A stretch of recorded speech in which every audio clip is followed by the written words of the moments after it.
Talk Shoe. Recorded live.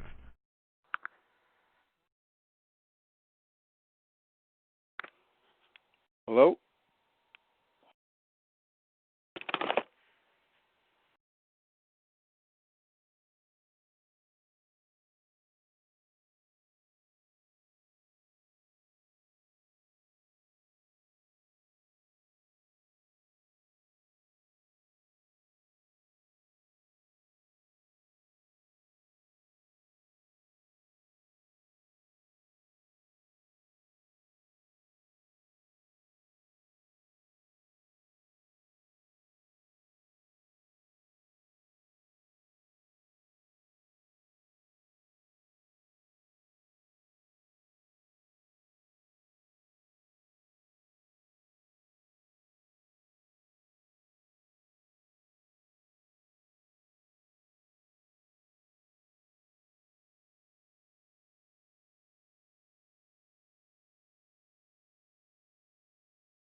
Hello.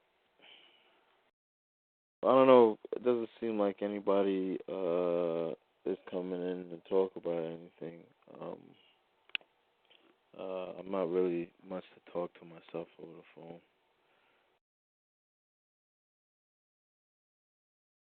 If anybody wants to call in, whatever.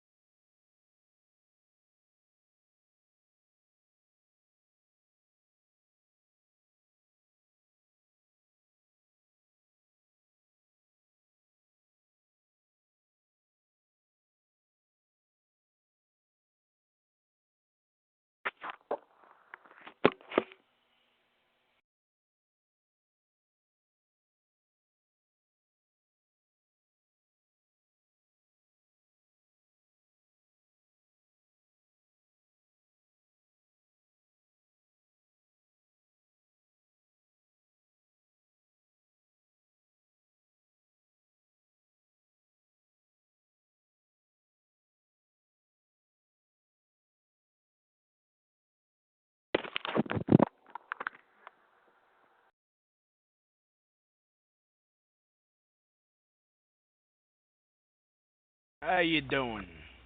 Hello? Yo, how you doing? My name is Louis B, host of the Crowd Shot Radio Show. Yeah. What's up? What's up? You sound like you haven't done any research Like for I the haven't show. done any research? Well, you haven't done any show prep. If you would have done some show prep, you wouldn't be all like and. I understand. I used to be like that too. It's not that hard. What you do is you try to think of what topic you wanna focus on. You do some research. Do you do your show like what, once a week? Around there. Something like that. Yeah, that gives you the whole week to come up with stuff. Come up with like 2 hours worth of material, and you just break it down, and you have time. You make time for a little breaky poo. If you got like some unsigned artists and stuff like that, and I do it 5 times a week. So it's a little bit harder for me because I gotta come up with stuff. But what I do is I come up with jokes. I do comedy skits like this. Hello, Mr. Dove. I'm selling these Girl Scout cookies to help out get us new uniforms. Would you like to buy a box? Hell no, young girl. You must get off my property. I do not accept your unnatural foodstuffs. Please get off. You have 5 seconds. 1, 2, 5. That ought to teach that bitch to fuck with me and give me unnatural foodstuffs. Now what the hell I'm gonna do with this body? See, yeah, that's like the way you got it set up is more like, seems like more like an entertainment type of thing. Well, yeah, no, I entertain and I do, and I do educate. You can't just, really. What I've noticed is if you're just talking about the information and sounding dry, people don't stick around. You gotta liven it up because and also it makes it easier for people to learn. Yeah, well, it's like the whole way I had it was, it was just like a platform for people, if they want to talk about certain things, they could talk about it. It wasn't like a show in the sense like, like I'm a type of media or anything. Well, yeah, but that's what we need to be though if we're gonna take over. Because I mean, what the hell is the real media doing? Nothing. I mean, hell, do you think I give a fuck about Miley Cyrus, or Justin Bieber? No, I don't care. I mean, that's not real entertainment. In fact, that's a lot of demonic crap. If you go to VigilantCitizen.com, have you been to VigilantCitizen.com? No, what's that about? Oh, you got to check that out, bro. That's a lot. That's a wealth of information, man. That's like a whole plethora. He talks about he really breaks down the entertainment industry on how a lot of symbology in pop culture is very demonic or Freemasonic and stuff like that. He'll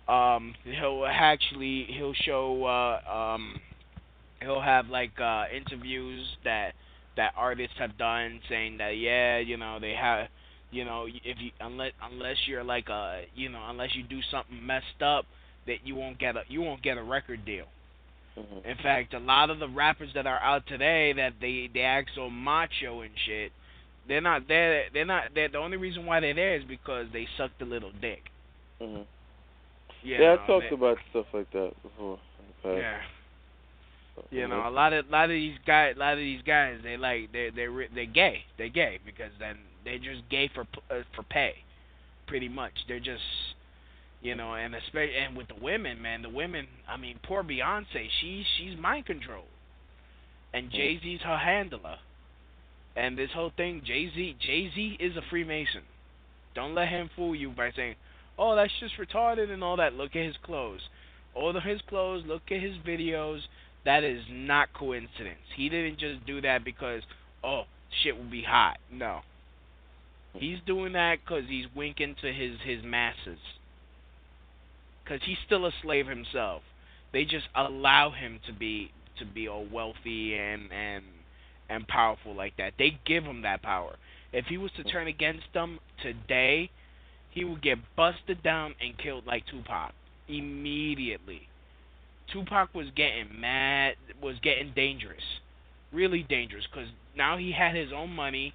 He had fuck you money, and once you got fuck you money and you don't need these people, and you could actually, and you had a fan base, and you can make your own money, and do whatever, do your own thing, and then he's turning around exposing them. I mean, come on, Illuminati. Mhm. Shoot, of course they had him killed. And then they tied it into Biggie, even though I don't think Biggie was a New World Order kill. Puffy killed him. Puffy killed him. Puffy's one of them. I mean, he's not as high up as Jay Z, mind you. But Puffy killed Biggie Smalls because Biggie Smalls was about to jump on the label with Tupac and really just start something new and just squash the whole East Coast West Coast shit, which was stupid to begin with. It's still stupid. I mean, really think about it. It's like, oh well, you live on this side of the country, you live on that side of the country. We gotta kill each other. I mean, what about the people in fucking Chicago? What, they get killed by both sides? Come on, it's a whole bunch of ridiculousness. Yeah, it's just polarizing. It's the usual. It's the usual strategy they use. Just always polarizing, and people never see the big picture. Edutainment. Yeah. Do you know about the Bronfman family? Yeah, I heard of them. Okay, they're the real mob. The real mouth. Yeah, they're the real mob. They want you to think that it's only a bunch of Italians that are into organized crime, but who are their bosses? There's this Jewish family by the name of the Bronfmans. I mean, once you start doing your own research and start really like looking into this, it's like, oh shit, I've been lied to this whole time about everything. Yeah. Yeah. Well. Um. You sound tired. No, I'm not tired. I kind of I just woke up a little while ago. Oh, So. oh. So. Princess hours. Huh? Princess hours, huh? Yeah. I just had a long day, sir. I understand. You gotta keep your pimp hand strong. Yeah. So with the mob and stuff, from what I understand, it kind of started um, like Eastern America. This version of the mob, like Chicago was like a place where a lot of all different types of gangs in America originated, like the Latin Kings, Yeah. Vice Lords, the Gangster Disciple, all these groups, and their main uh, job, really, role is uh, the common denominator. They all have to sell drugs and kind of justify the justice system. And by justifying, as above, so below, they run both sides, police in the criminal empire, and the people inside, the bystanders in the middle, don't know what's going on. But like their job is to because they sell drugs, pharmaceuticals, but they also have illegal drugs that they need to sell too or get rid of to use to control the masses. So that's what the task of gangs and stuff like that. And you'll see them. It's same. It's Freemasonry when you look at like gangs like. Well, it's not just the Freemasons. It's not just the Freemasons, even though they are dangerous. They are dangerous, but it's not just one It's all group. Freemasonry. They all come from Freemasonry. Yeah. Freemasonry is just the oldest one out of all of them. Mhm. The secret society. Yeah. I mean, have you heard of the Boule Society? The who? The Boule Society. No. The Black Freemasons. The Boule. Like Prince Hall Freemasonry? Well, the Boule Society. It's very prevalent in Chicago. Al Sharpton, he's Boule, and if anyone talks against them, they end up missing. Mhm. Well, so yeah, you got all these secret societies. Like one big one I was looking into. Called I think it was Mexican Mafia. I'm not sure, but like. Oh, the Tortillas. No, they weren't called Tortilla. The Aztecas, that's what they're called. Oh. Something like that.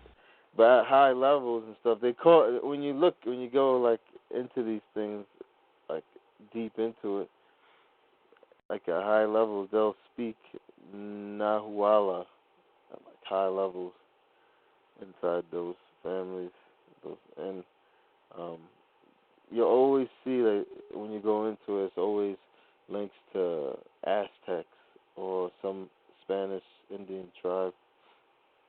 Well, because a lot of these secret societies, they try to deal with mysticism and shit. I mean, have you seen that documentary, New Age infiltration of the Truth Movement? No. Final Cut.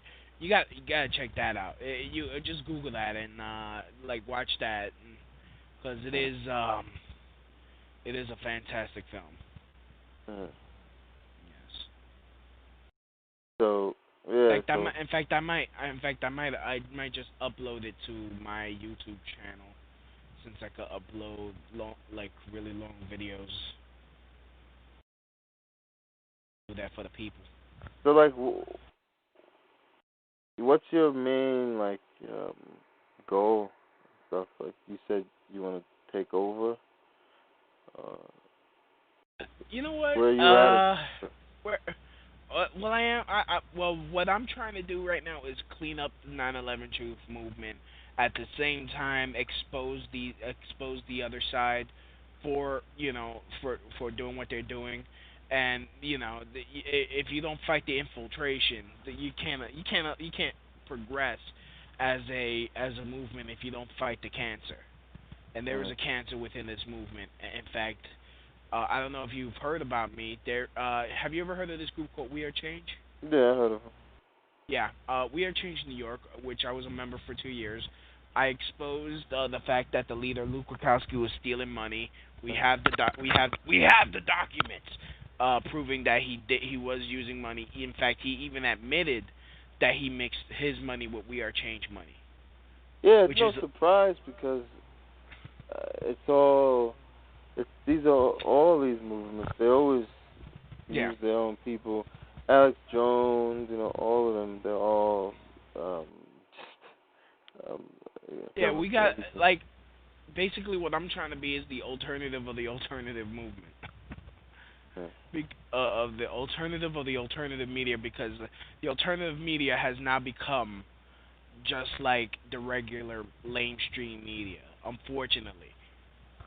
Alex Jones will not talk about Israel. He won't talk about Zionism. And that is one of the weapons that they use. It's not being anti-Semitic. I mean, you just have to be very very surgical with how you say things. Because if you don't, people will think, oh, well, you just hate Jews. Mhm. And that ain't the case. Mhm. Because, I mean, there are many, many, many good Jews. And there are many Jews that are just assholes. But that doesn't mean they're evil in that way. They just means they're assholes. And they're, but that you just got to be very specific. Like, what do you? I mean, I also do comedy, so like trying to be like Jon Stewart type of thing. The Daily Show. Try to make jokes. So you're like basically like alternative media. Yeah. Yeah. Yeah. I'm trying to fill a void. I'm trying to be the voice of the people who are not followers. They need a place where they could sound off and really just be like, look, this whole thing is bullshit. It's a joke. This whole system, we've been lied to so much. I mean, if you ever seen the movie or read, actually better yet, if you read the book, The Watchmen, the comedian. Yeah, I read the book and watched the movie. Yeah, the book is a lot better. Yeah, I read it. Even though the comedian, I mean, he has a point. The whole thing is a joke. Once you realize you've been lied to about everything is it's a humongous joke. And you know what? I'm there to laugh at it and expose it and show the joke and explain the punchline. Mm-hmm. And then what? These are all like almost like archetypal characters in that movie, Watchmen. I mean, it's deeper than a lot of people, I guess, think when they first see that movie. But like those people, like Dr. Manhattan, yeah, they're like representing something. It's really deep, old, ancient stuff they're talking about. Yeah, knows about the Bullet Society. He's actually on the call right now. Yeah. Boulay, to all the black actors, black entertainers, rappers, join that society. That's their way in, Yeah. But it's all the same thing, It's all the same. They all pretty much run under the same program, Yeah. Right. So. Who's Mick the Ascended Master? That's me from England, UK. What's up, Mick? Do I know you? Like, have I ever spoke to you? Or? Oh, I've been out here a long time trying to wake people up, but takes a long, long time. But once you wake people up, they get going, don't they? Yeah. That's what it's all about. Yeah. How you think Manchester United is gonna do today? Well, did they play already? I don't do sport. I don't even know. Who is that? Oh, they're a soccer team, very famous soccer team. They won 19 straight championships in the Premier Soccer, Football League. Yes. They play soccer. Yeah. With that We Are Change group, I used to be like into the whole 9/11 thing, and I even went to the 9/11 thing in New York City, because I live right outside New York City, and Oh, you probably see me. I don't know. I live in Long Island, and yeah, I'm a Brooklyn boy myself. Yeah, and I went there, and I realized it was just all a setup. It was just none of it was real. It was just to make. We were told it was going to. What happened? We was told it was going to happen anyway, didn't we? I was sitting with the professor as it went down, and I said, well, the Americans have just done this to themselves. And he said, no, don't be silly, they wouldn't kill all that many people. I said, what? Yeah, you know, and he soon come round and saw the light. It's quite obvious, isn't it? Yeah, that's why they, I mean, when you dig into it, you find out that's the whole reason why they build all these things. That's why, I mean, they built America as a country to be destroyed a long time ago. I've been trying to wake up people since 1980. They all thought I was mad. I wrote a book, and loads of the stuff has come through, but there's a lot more shit coming down yet. A lot more. Yeah. So, if you've been looking at it since like 1980, that means you probably have you grasp like a deeper understanding of it than I guess. Well, it's a very, very deep understanding, but the thing is, it's about us becoming to the oneness, you know, getting together and stopping all this, you know, all the politicians and people that run the world have just gone absolutely mental, and if we don't stand up and say no more, they're going to blow the planet up. It's as simple as that. Yeah. Yeah, I'm using it. That's the plan. So, Okay, what was that? yeah, that was my phone. I'm on my house phone. So you gotta switch to X-Lite, so that way you don't waste minutes for no apparent reason. Yeah. So So yeah. Yo, brothers, where can I get some tip at, huh? Some what? Some of that tea, you know? I got some jink. Yeah, where's Jenkum at? Could you direct me to the nearest Jinkum factory, please? What? I know you, brothers. Don't think we don't know about it. We know you be huffing that Jenkum. Come on, how much for bot? Oh, okay. Well, Ladies and gentlemen, congratulations. Yeah, congratulations. You just got your first idiotic, unfunny prank calls.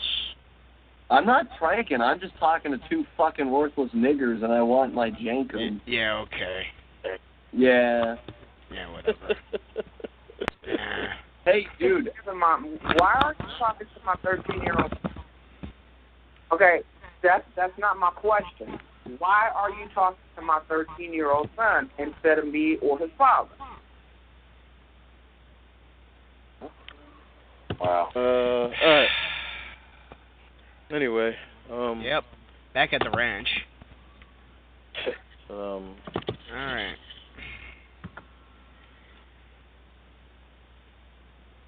The Ascended Master. I don't even know. So why do you call yourself the Ascended Master? Are you like into like meditation and all that stuff? No. I haven't got any religion. I haven't got any. I don't meditate. I just, you know, things just come to me, like telepathic and sort of thing like that. Yeah. But the Ascended Master is just to get people going. No, it winds up the scientists when I send them my book and show them how things work. And it's all in the book there if you read it and what's been going on. Yeah. A lot of it goes back to the Vatican, but it is the Masons. The Masons beyond a lot. It's 33 bloodlines. But it gets so complicated. But at the end of the complication, we just got to stick together. We can't let them keep doing this because they're just going to destroy the planet. And if they destroy the planet, well, there's nothing for our children, is there? Yeah, no, of course not. No. And we're all doing it. Everybody in here, we're all doing it. Because that's what we're here to do. But there's an awful lot of people waking up now, though, isn't there? Yeah, well, I mean, there's a lot of people who who just talk about the symptoms of the problem, but they don't go to the root of things. So exactly. It's just people complaining about, it's going around in circles, complaining, talking about chemtrails, but they're not really. Well, it's not just that. I mean, it's also. I mean, if I could jump in, it's also the if you're looking at the people in Egypt, people like you hear like, oh, they're woken up to the thing. No, they're just angry because they're not they can't buy food with 1 denarius or whatever currency they have over there. I mean, they like you said, they're only complaining about the symptoms. They're not really attacking what really caused it. Yeah, like in Egypt, for example, like as in many countries, if people see the common denominators, like you'll notice that like in all these countries, and Egypt wasn't the only one, but like the leadership is being questioned in all these countries, and it's the same thing as in this country. All the people are asking for change, but the change that they're gonna get is not what they expected. It's gonna be a change for the worse, and it's all a plan behind it all. All this stuff that you see going on. Until people can let go of money, if people can't let go of money, there's not going to be any change. Are you going with the zeitgeist? Are you like part of the zeitgeist movement? I understand what you're saying about money, but I expect you learned it from me. Yeah. He's quite a nice old boy. I know what you're saying about money, but like, it's not really money that's really the problem. It's people's perspective of money is the problem. Well, if you've got a load of gold in your back pocket, if you've got a big strong back pocket, it wouldn't be long before you're dead, would it? You know what I mean? The money's gone now. It's out of the cohesion. Money is just a printed piece of paper. And it's so corrupt. If we don't get rid of money and don't do bartering, you don't do bartering. You just get back to the oneness and start doing it and sharing it out. And until you come to that conclusion, we won't be here when that happens because they'll blow it up by then. There's a third world war coming. It's been programmed into the society about a third world war. Mm-hmm. Israel's not out there for nothing. We put him in there after the war. We put Israel there, and they all believe they're the chosen ones, and they're going to go and bomb somebody, and it'll start off, and we'll all be goners. We'll all be kissing their arse. But we have got time. But the planet's going to rock and roll anyway, and if you read my book, it tells you all about it. What happens to the planet? The planet will always be here. It's like the planet's like a recycling, self-cleansing machine. Are you selling this book, or is this basically all on your blog? It's just a blog. It's only 24 pages. It's 24 pages, but it's all channeled. I've done it 4 years ago, and I don't read and write. And I just spoke into a tape for about an hour every morning, and then my boy put it on a website and give me a laptop, and I've been out here ever since trying to get people woken up to be nice people. That's all we've got to do is be nice people, because we've come to the end of being when we was throwing stones at one another and bows and arrows, but now it's got too big. The weapons have got too vast. We can't fight anymore. They're too vast. They could take the whole crowd out with microwaves or whatever they've got. Their technology is hundreds of years in advance of what we could imagine. You can't imagine what machinery they got out there. And another thing, lots of things have happened to me in my life, because I was just a dirt farmer for years when I was small, right up until I was 22. I was a manager on a farm, but I was milking cows for years. And so I'm just an old dirt farmer, but I was out there one night at 11 o'clock and I saw the whole Federation. So I saw the UFOs and the whole sky was full of them. And what did they say? They said, oh, it was a Russian satellite broke up. You know, you could see these UFOs, but it was the Federation. It was so massive. And things like that I saw woke me up. Until you see it, you know, I'm not telling anybody else to believe in anything, but I actually saw it, you know, very close up. So, of course, I know there's something big going on around the planet. But this planet, when I wrote my book and said to people where this planet come from, they actually put it on the television where the planet come from. The planet wasn't here in the first place. It come here from out the solar system, and there was 3 moons here. Well, there was only 2 then. There's 2 moons and something happened, but then another one come along. But they can't even work out, you know, the size of the moon. It don't fit this planet anyway. But this planet is going to go back home again. So, you know, try and practice to be nice people, because we don't die. We don't die. But they ain't going to take... They're not going to take anybody that's going to destroy the planet. They're not going to let people go out there on another planet to destroy that one. So these little shithouses are all going underground. Well, that's a pit. I ain't got no religion, but they're going down their own pit.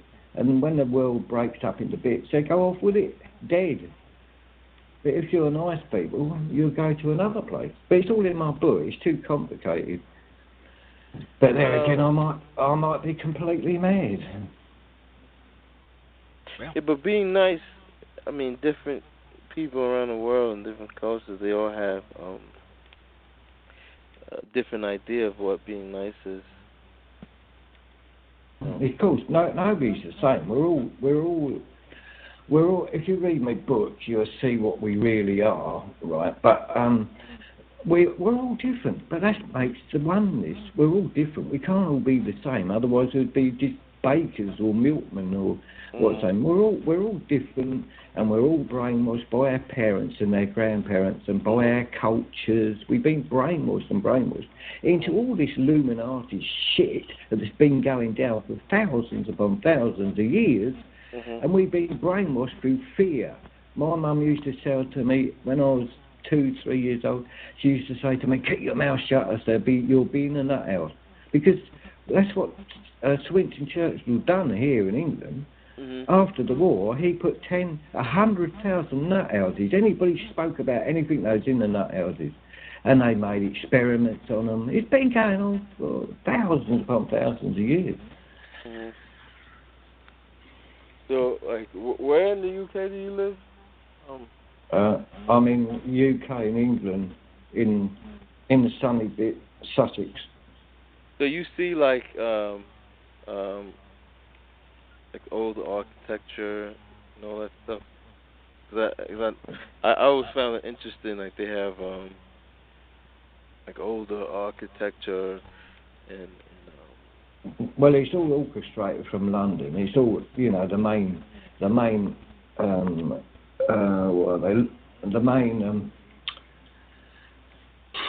I keep forgetting who they are because they're so. The main Masons are in London. You know, you've got a Queen. You know, the Masons.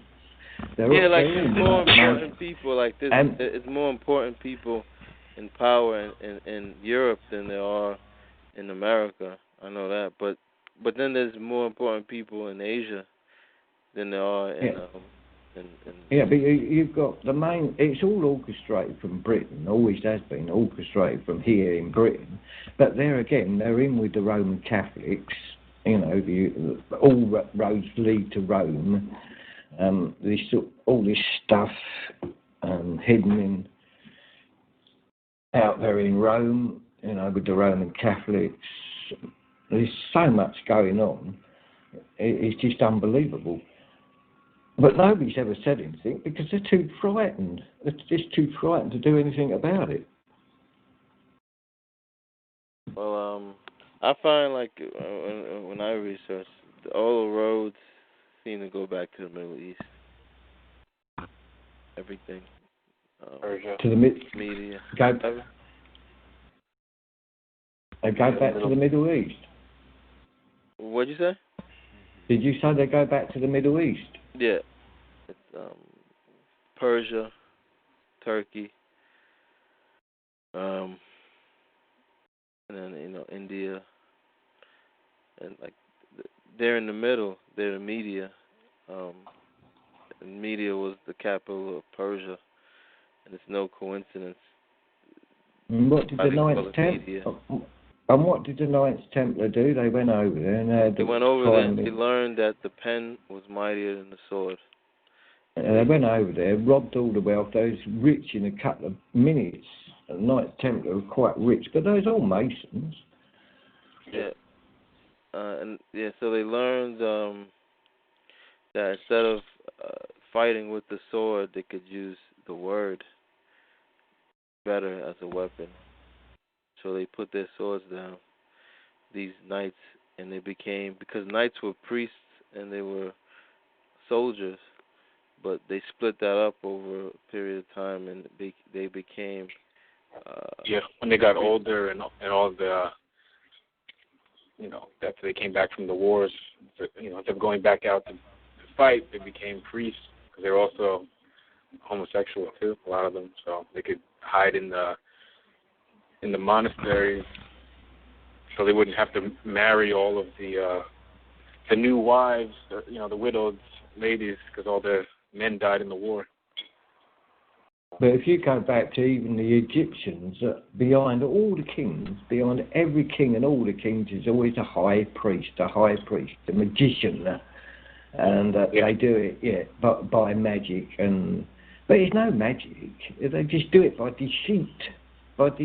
They're mad. They're mental. These people. Yeah. Well, they're engineered to be that way. So you'll always notice that a common denominator is priesthoods behind everything, and that's what Freemasonry really is. It's ecclesiastic Freemasonry, and that encompasses Buddhists, Taoists, Jesuits, every religion. This is Freemasonry.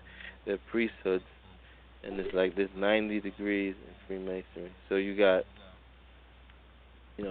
below the, 31st, 32nd. That's all secular Freemasonry.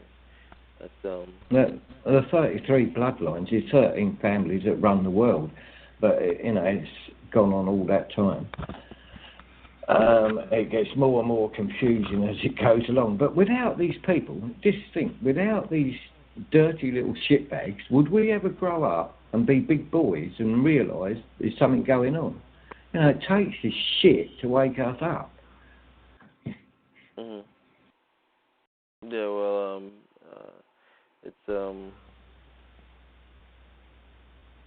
there's more to it than meets the eye. There's more levels of deception than what most people think. That's right. That's what I'm saying. It's so big. It's so vast.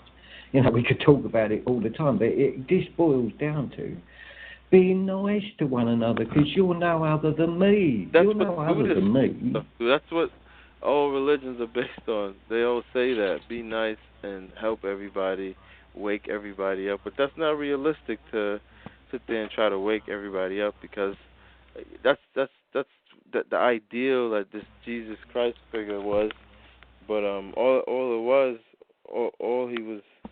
that was just a Trojan horse, because he was a model for like all the different monasteries that kind of just like infiltrated and set up what they were doing. And what a lot of what they do was genetic engineering. And they would and just changing, molding people mentally, with the religion and stuff like that. But they've had so many Jesuses going back through thousands upon thousands upon thousands of years. They've had so much practice with these Jesuses to twist everything around so it looks, the bad looks good and the good looks bad. This is the way they work. Good and bad is relative, and and it's just they tell you in each different period in time what's good and what's bad, and they just kind of mold people to what they want them to be. That's what Freemasonry is. That's why they call it. It's a system of morality veiled in allegory and illustrated by symbols. And if you read all their books, that's what they always say in all their Masonic literature. So when you understand that it's a system of morality, that's all religion. That's everything that you can think of that moral instruction. That's those children's stories that you grew up with, little fantasy stories. All these things is all allegory and symbolism. That they thank goodness I never went to school. I never did go to school. I stayed at home and milked the cows. Mm-hmm. And I'm glad I never learned to read. Well, that's the thing they use.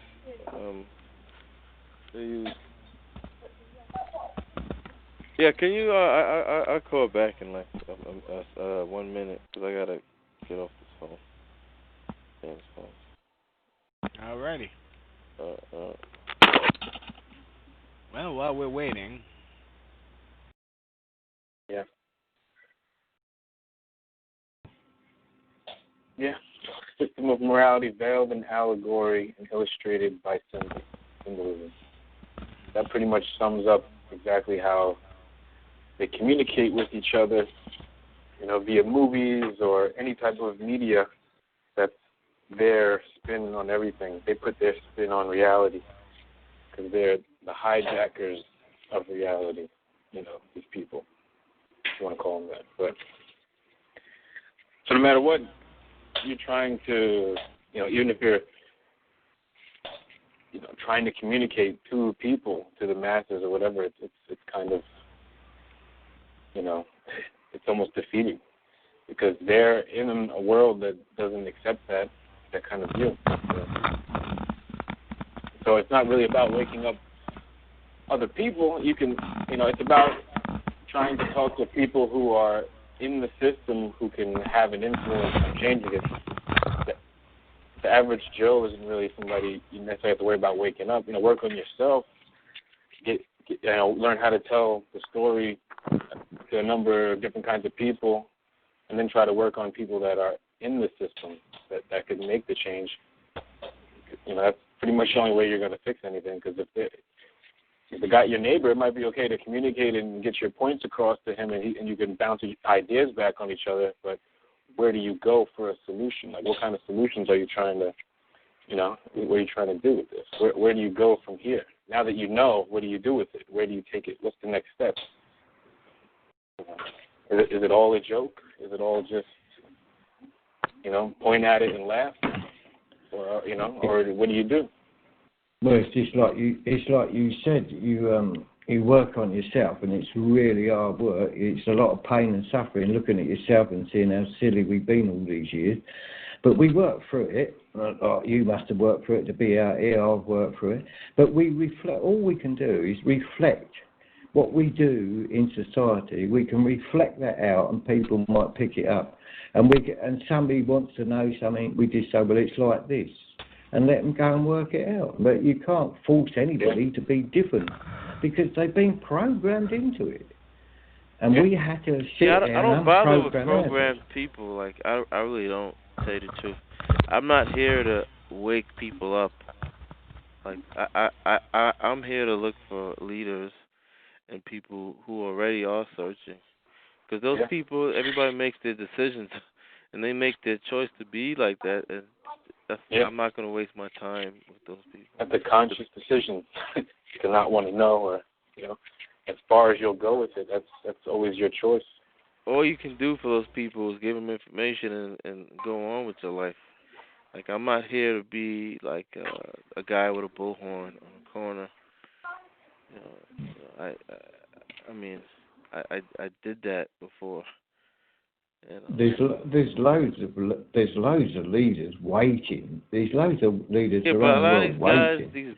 A lot of these people, you'll see it's the mentality I see. Like, it's the mentality that people think that it's us against the elite, and it's not, because the elite are just a higher form of slaves. They're controlled too. It's just one. It's a system that, but our perceptions are given to us about the system from the media. Alternative media is still the media. Yeah. As above, so below. They have two sides of everything. Yeah. They just use us. They use us to go and fight their wars. It's us doing it to ourselves. We're our own worst enemies. We rub all this cream on us to smell nice, and it's all poison what they put in it.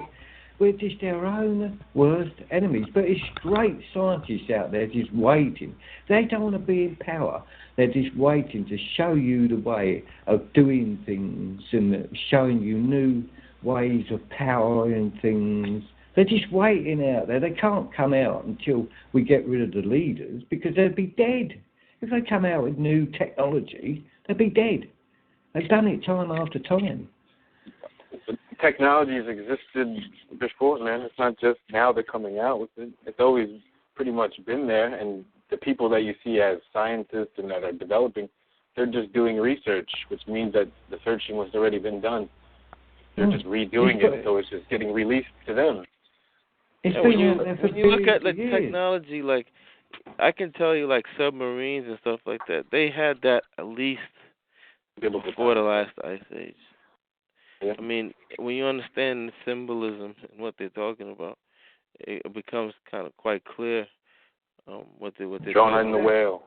Yeah, like, when you look at Francis Bacon wrote that book, The New Atlantis. He talks about all types of technology which people think is new today, like biowarfare and genetically engineering plants, stuff like that. And even submarines he talked about too. But that's just that's old stuff, like all that stuff. So, like, that's how they've been able to manage all this stuff, like, build pyramids and have all these wars and everything. And it's, the wars are just a form of control. War, famine, disease, they just control the masses with that. Yeah. It's they're just changing power, like changing who's in control. That's all that. Yeah, they kill their own people all the time. The people who run kill their friends first. Yeah, like when in the Holocaust, when the people who died first were gays, gypsies, and Freemasons, but they never killed the people who set up the whole system, and they were called Judeans. And Judeans pretend to be Jewish, and they're like the elite. They're like, that's what like Rothschild is. He's a Judean, and Jewish just means you wish you were Judean. So the Jewish people were kind of like thrown to the lions. Like they're there to take the heat, and people say Jewish Zionists, but you gotta better define it. It's actually 7 families, Semitic families, and they all fight each other. And these Semitic families are Babylonians, Carthaginians, Phoenicians, Ethiopians, Hebrews. And so it's like all these families that they kind of manage the affairs between the Caucasians on one side and the Asians on the other. They're in the Middle East. That's why they're called semi. Yeah. So they're the media. They write plays and stories, but that's just one faction of it. You got so many other factions. Every race in the world plays a role on this chessboard for where it's going. Every race plays a role. Every religion, it's all plays a role. Yeah. So, Shakespeare said it, the whole world's stage. Man, Shakespeare was the one who came out with the story Desdemona, death to the demon female. Once you understand, All right, I just got in the call. It's cool. Yeah, I'll be quiet for a second. Just catching up. Who's this? I'm Maggots. What's up, man? But don't worry. Yeah, it's cool. It's cool. I've been listening in. It's been fun. I was guest 3 on in the chat room. Yeah, I just got Skype credit just now because I tried with X-Lite and it's just impossible. Here in the UK, I think. Yeah, I think I heard of you. You're like you host the show with that guy, Joe Blow, I think it is. That was a few years back, yeah. I mean, sort of like everybody had to start somewhere. Yeah, I mean, I've moved on from strength to strength then, since then. I went on to do American Freeman, which is quite funny. It was like a big scam. Louis B was on there as well. Yes. Yeah, he's still on the line. Yes. That was a big scam. It was a big sort of like, there was this Freeman, what do you call it? It was like Freeman legal system, yeah, which was basically made up, and it's all like, oh, you got to call it like friend or something. Yeah, I fell for that, man. I kind of knew it was too good to be true, but what do you mean, like contract law? Well, no, like sovereign. You would state you would be sovereign to the law. It really sounded too good to be true, but I was like, well, they're not asking me for no money, so if it's out there, and if it's real, if this is a way to so I kind of fell for it until it was explained to me that, wait a minute, this is, and proven to me that it was BS, so. Yeah. I mean, yeah, because I had to put up with like 3 hours a day of that rubbish show. It was hilarious in a way, because like it's the American Freeman show. Every day I was on there as like full-time host for the whole show, 3 hours a day. From the UK. So yeah, I mean, 350 million Americans, and you have to always have the English guy in there to give any credibility to the show. Oh, it was just embarrassing. Yeah, but I mean, it was basically this sort of, the idea they were trying to throw to the public was that it was like this way of getting around the legal system, and you could basically you could walk out of court, and we got this guy called Caribbean Critic, or CC, and he claimed to be living in Barbados, and he had these amazing schemes that never worked, and there was never any evidence of them. It was all a big scam, but the interesting part was like how wide scale it was. I mean, it was just like, I never organised it. I didn't have anything to do with it. I mean, it's like, I did the Joe Blow show for I don't know how many months. That was another scam. And then I got contacted by somebody from that show. We got dumped from that show because everybody gets dumped by him eventually. And so then I got my sort of like golden ticket to go onto the American Freeman show. And it's like, wow, this will be your amazing show. And it's like, oh, right, I was so pleased. This is like, I'm so pleased. Yeah, it was so amazing. I was so surprised that we had like a pirate as well with a pirate radio. And connotations. It was just, yeah, it was just like one sham from one sham to another. But the thing is, I think it's partially organised by the European Court of Justice, or something claimed to be that. So yeah, I mean, it is scams within scams within scams. But I did all that. I did those shows, and then I finally went on to do my own show, like taking over from that, the Maggot show, which is just like ridiculous. It was just like it was just like me taking the piss, basically. It was fun. Yeah, there's a guy in America. The guy I was listening. I've been listening to stuff about contract law, and the stuff that I find, like, because I already look at words, study like the meanings behind words, and how the systems run, and a lot of it I saw was true, but I don't know. I don't know the stuff about and the cut, like being in court. I never used that stuff. I don't know if you ever heard of a guy named Gordon Hall. He's like one of those people, sovereigns, or whatever. But I don't know. Like I just, I don't agree with everything that they say. They go off and say. Yeah. A lot. There is insights I find personally. There's like insights in there. Yeah. It's difficult to explain off it for just off the cuff because there's different levels to it.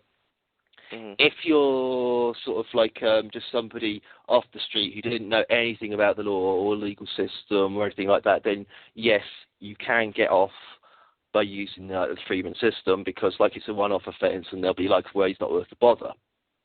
Mm-hmm. But once you've used it more than once, they'll be, we got a wise guy here, and what everybody hates in any sort of bureaucracy or whatever, whether it's the police or maybe it's a wise guy. Somebody thinks they know better than them, what their own business is. Mm-hmm. And you do the thing. I'll use my McKinsey representative or whatever. I use this legal loophole, and I'll claim that I'm the actual judge because the judge lost interest in my case and walked out, and so I'll claim I'm the judge and dismiss the case. Ha ha ha. And that really doesn't work because because basically the police will beat you up. Or the nicer way of putting it is that they'll set up something for you. They'll plant something on you, like drugs or whatever, because they want you out. They want you out of their system, because you're in there like a smart aleck going, I know the system better than you. I can just run rings around you, and it's just become like a nuisance. And I got that impression off that show. It was really sort of really staged. Mm-hmm. Yeah, well, I don't know. There's so many people in there. I don't know. I think there's insights in it, but from what I understand, it's not like you just get off. It's just that people don't understand what's going on. Like when a cop says things to you, it's basically it's like offer and acceptance. He's giving you an offer, and depending on what you say or do, you're either accepting it or conditionally accepting it. Yeah. It's because you're registered as a slave in the system, and so everything you do is either confirm or deny you're a slave. So if you want to deny you're a slave, then you've got a far more difficult sort of intellectual route to follow. If you want to accept that you are a slave, then you are anyway. So we'll just carry on regardless. Go this way, slave. Go that way, slave. I mean, I think I defeated that part of the system by claiming myself as sovereign ruler. I claimed myself as king at the age of 33, and I did that in public. I think it was in Macbeth or something like that because I'm a Protestant, sort of like Brett Borner Protestant, so I'm WASP, and Anglo-Saxon Protestant. So I sort of used the sort of race card on them, and apart from people thinking I'm totally insane, I haven't really had any legal problems. Well, I've never had any legal problems, and it would be a bit weird if I did, if my sister's an admin at the European Court of Justice. But having said that, I haven't actually spoken to her in years, except for really crazy emails where she seems to be totally insane. It seems like a lot of those guys too, the guys that I hear, I don't know, at least the one guy I hear, when you look at their names, it seems like they're Masons themselves. And it just kind of seems like it's just you're playing that game. That's what it seems to come down to. You play their game with them, that game with law. Yeah, that's definitely. I mean, my actual natural name is John Henry Mills Warrington, and John Henry is named after the black slave hero prototype, whatever. And I'm actually John Henry too, and so you've got like John Leto too. And that's basically I went into the show. I was going through that whole sort of Masonic deciphering things, but nobody's really helped me on this thing because I've just I've not joined any secret societies. I've done it all off my own back. If anything, they just throw me loads of webs, basically, loads of deception and try to throw me off the path, which was just basically trying to figure out why the hell all these people lying to me, because on one hand, and they do this to everyone, I think. On the one hand, they say you're totally insignificant, you're not worth talking to, you'll never amount to anything. But on the other hand, they will, block you, prevent you from talking to anybody or doing anything. And it really doesn't make sense. It's a paradox. It's just like, if I'm not worth your effort, why are you putting the effort in to stop me from doing anything? Yeah, well, I don't know. It's the deeper you go in, like the system, I guess, has ways of. It seems like isolating people. Yeah. It's a black and white system. That's the thing. And if you can think beyond, I don't know the actual phraseology doing it, but there's like different levels of logic, and there's like this really long sort of logic that I call draconian, which is like where A leads to B to C to D to D, A, F, right through to Z or whatever. But most people can't actually go that far. It's just like it's either it's right or it's wrong, or it's this or it's that. And if it's that, then I don't like it. If it's this, then I'll ask somebody, and then I'll like it if they like it. Their minds can't actually go beyond a certain point, and so that is what the system's based on. Like the any basically system, any hierarchy on the planet, really. Like the intelligence system. And it all seems to be like I can't actually remember what it's called, but it's externalization of the hierarchy. It's basically sort of like the Masonic systems become externalized, and I blame the Freemasons for that myself. Well, it's all, when you look at symbols and the languaging, it's just different factions of the same thing. Like, people blame different groups. Well, all these groups to me are just all one. They all just have a different task. It's just secret societies to better define everything. I define it as secret societies, and there's thousands of these secret societies, but they all have a common denominator. It's like in a maze. I mean, it's like you could count the amount of dead ends you might find in a maze, and that's basically what secret societies will do to you. The labyrinth. Lead you. Yeah, exactly. Like in Pan's Labyrinth. That movie was so funny because it was all allegory, and it's like if you watch it literally, it didn't make any sense at all. But it was all word myth and event myth. It was very interesting. Yeah, how they went into the underworld and got this queen, and she was reborn. Yeah, that's it. And he had like the sort of like Easter Bunny, who was like the guy at the bottom of the thing. He was basically masturbating while he was watching the girl. Oh yeah. What the fuck? Yeah.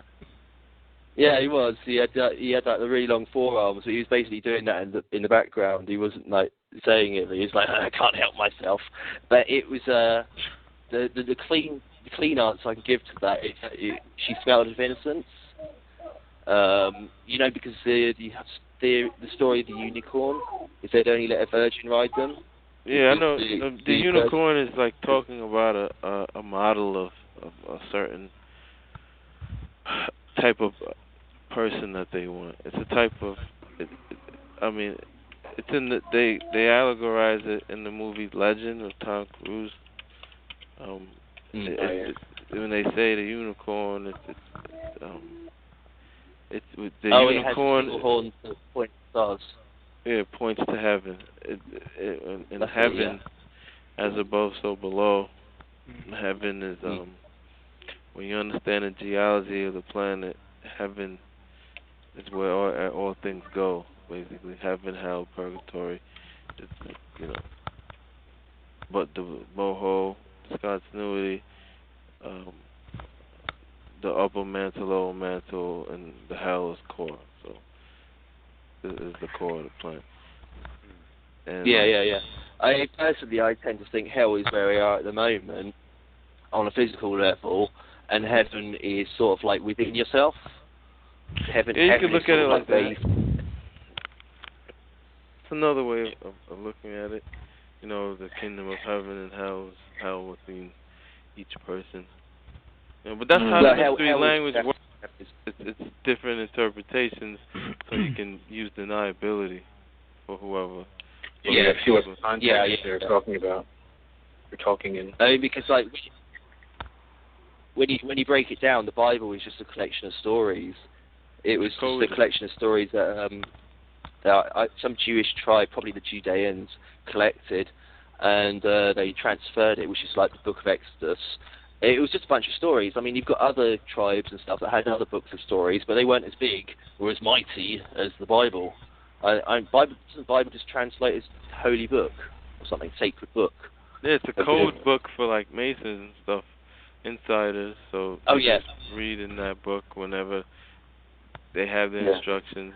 They look into that book and they know what to do. And when you understand, they read the allegory and they get their message for the week. And he says, "I love you," and all you get out of it is God says He loves you. What a load of old. The actual Masonic Bible is about 1,500 years later, isn't it? Though it was quite a lot of revisions happened between like the original Bible, like the Old New Testament, and the apocryphal text. Before you had the is it King James Bible? Francis Bacon apparently did. Mm-hmm. That was the Queen Mother, wasn't it? It was about 1500s or something. So yeah, I mean they had plenty of time to get that sort of like codified, really. Yeah, well, I think they wrote that Bible in the Library of Alexandria. Okay. That's where it came. Yeah, the Great Library. And it was in that library. There's different groups. It was rabbis and Egyptian priests, and all of these guys. They say came together, but I think the group in particular was the Essenes who wrote that book. When you read like Abba Pike's he mentions that like Jesus Christ, he speaks out against every other group, but he never speaks out against the Essenes. And it was the Essenes and another similar group. And when you look at their rituals, the Essenes, the secret society, I mean, they're still around today, these guys. Yeah. He probably never spoke out against them because he never heard of them. Yeah, he was part of them. That's what they were saying. He was an Essene. When you look at the rituals of the Essenians and look at what he did, you'll see that it kind of matches what Essenians do. At least they wrote in the Bible and told us what they was going to do to us, didn't they? They did put in the Bible what they was going to do to us. Yeah, it's that contract law again. Like it's a contract. When Moses came up on the hill and he seen that fire, that's a covenant. That fire. Yeah. So when you look at Persia, they all worship fire. That's all goes back to when people. It was when that other race of people. Basically, when human beings learned about fire, they learned about fire from the tribes. The Zoroastrians. Yeah, Zoroastrian. Yeah, and that's where Judaism, Christianity, and Muslim is all basically is. It's Zoroastrian modernized in different form. And that was Nietzsche that actually popped that. Yeah, Nietzsche. The main thing they've told us in the Bible, the next thing they're going to do is starve us to death, so we ought to get busy and grow a few beasts, don't you think? Yeah, in the Bible, it's just it's the end time Bible. If you notice, they talk about there's going to be a new earth and like Judgment Day and all these things. That like it's that all links up with Francis Bacon's College of 6 Days. It's a 6,000-year-old plan that they basically started. Persia, Zarathustra talked about it too. And it was a 6,000-year-old plan to destroy America, destroy basically the world, the whole world over through seemingly natural events. Flooding. So that's 6,000 years, but you can go back even further than that. So yeah, they've but had further this than plan that, all that time. but They've 6,000 years plan ago all that time. was just to destroy everything. But before that was just, you know, it was. This thing goes back before the Ice Age, so you got to go prehistory, right? And then they talk about changing human beings and using them, making a new type of species, basically, and then 6,000 years ago they say, okay, now we're going to destroy everything. So that's what right now. Only after their goals were accomplished. So. Yeah. So. When they're making a job of it, aren't they? They are doing it. But nobody knows how they're going to be destroyed. People think it's like economic collapse, but they don't see it coming. It's kind of obvious to me when you look at all of their signs and over in every movie, all the Bibles. They all talk about, that they're going to flood. It's going to be floods, earthquakes. It's going to be all of that, and cataclysmic events. Yeah, cataclysmic events, and everybody's arguing over, they're going to use biowarfare, all this and that. But the economy is going to crash. Yeah. Hey, I've got a massive great garden. It's over an acre big. I grow all my own vegetables, right, and a few people take a few. And then they come along with chemtrails and start poisoning the food. It's all right for them living underground. If you go down their underground bunkers, they're quite deep. But they've got food down there, growing down there. The oxygen's much better than up here. They had floods and stuff like that before, and so they Ice ages. Yeah, so they learned a long time ago. You can go underground because they had all those ice ages. So after so many ice ages, you figure out, okay, I can live on the ground and avoid these ice ages or whatever, and floods that would happen, and these people would go in mountains. They would go on the ground. I'm back, by the way. Yeah. Cool. So now they're manipulating another little ice age. If you're out in America like you are, you'd know there's quite a bit of snow out there, isn't there? Mhm. Yeah. Australia's got plenty of water. That's only to keep Jared, the food levels down. I think it's time to block guest 12 because he's not adding anything. He's just trying to start a fight. So who's guest 12? I don't know. Just block him. If you can. It's like he's just being useless right now. Yeah. Yeah. Was he saying something? I didn't hear him. If you are, but. Oh no! He's typing in the chat room. He's just. That's not bothering me. Whatever. Yeah, he's being a twat. Yeah, he don't pick a fight with people. He's talking about how much of an idiot he is, really.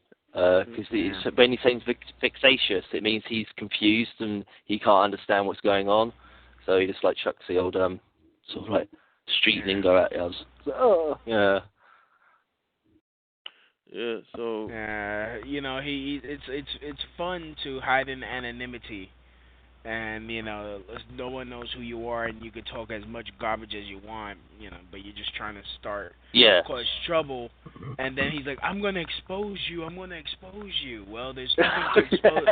There's nothing to expose about me because hey, I'm not a Freemason. I'm not New World Order. I'm not anything. If I wasn't covering anything before, I'm covering it now, slowly but surely, learning stuff. But it's these people. They just want to find something wrong with everybody. We need exposure at the end of the day. We need exposure. We want exposure. We want exposure. Yeah. So you want to expose us? Go and expose us. Go and report us to your local paper. Report us to Fox News. We can have a spot on Fox News. Great, wonderful. Whoa, you won. This is you get your views go up for 1,000 views a month or a year to over 1 million. Yeah, I mean, nothing. The haters do contribute to my my ratings. They love to come listen to my show. In fact, this guy's probably one of my #1 fans. So thank you for listening to the show, sir. Thank I don't you know. for I find when you tell it like it is, you don't really get that many views or ratings or stuff like that. Not many people. Yeah. The truth isn't usually popular in this world. No. Yeah, popular. gossip. They love gossip. Yeah, and most people Like want to be entertained. Some people say that they want to be entertained. They like that, the argument. I mean, some people. That's how some people come at it. They argue and attack other people. That's me. I'm not here to argue and attack because it's not going anywhere.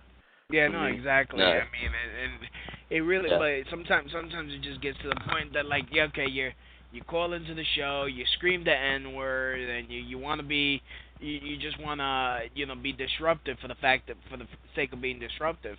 I mean, on my show, I get prank calls almost every night, and I say, you know what, can you at least be funny about it? Can you just not be lame about it? At the very least, if you're gonna call in and try to rattle my cage, be funny. Freaking add to the show. I mean, but no, it's like they start talking some nonsense, and I'm like, I would let them keep going and make an ass out of themselves if it was funny, but it's just plain retarded and sad. It's like, and fact of the matter is, a lot of these people, they hide behind their computers, and they will never come step to your face. If they're not going to step to your face, you're not real. I mean, using myself as an example, I confronted Luke Rakowski to his face. I friggin' brought these my concerns to the group's face in person. I go up to people's face and I say shit. I don't just stay on the internet, just calling people up and making stupid comments. It's like, you got a problem with me, step to me and let's handle this.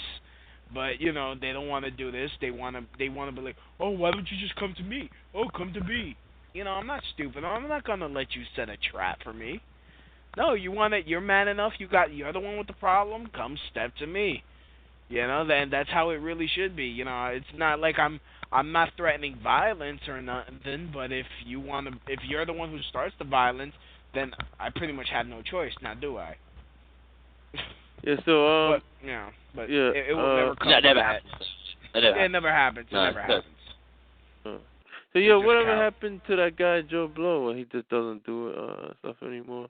I remember he called me. Did he? Yeah. I think you were on the line too. It was you and the other guy with his avatar, like a little devil with a red face. Taras Bulba, I expect. Yeah, Taras that Bulba. was quite a while back. Yeah, I didn't. Were you involved with Genkeely at the time?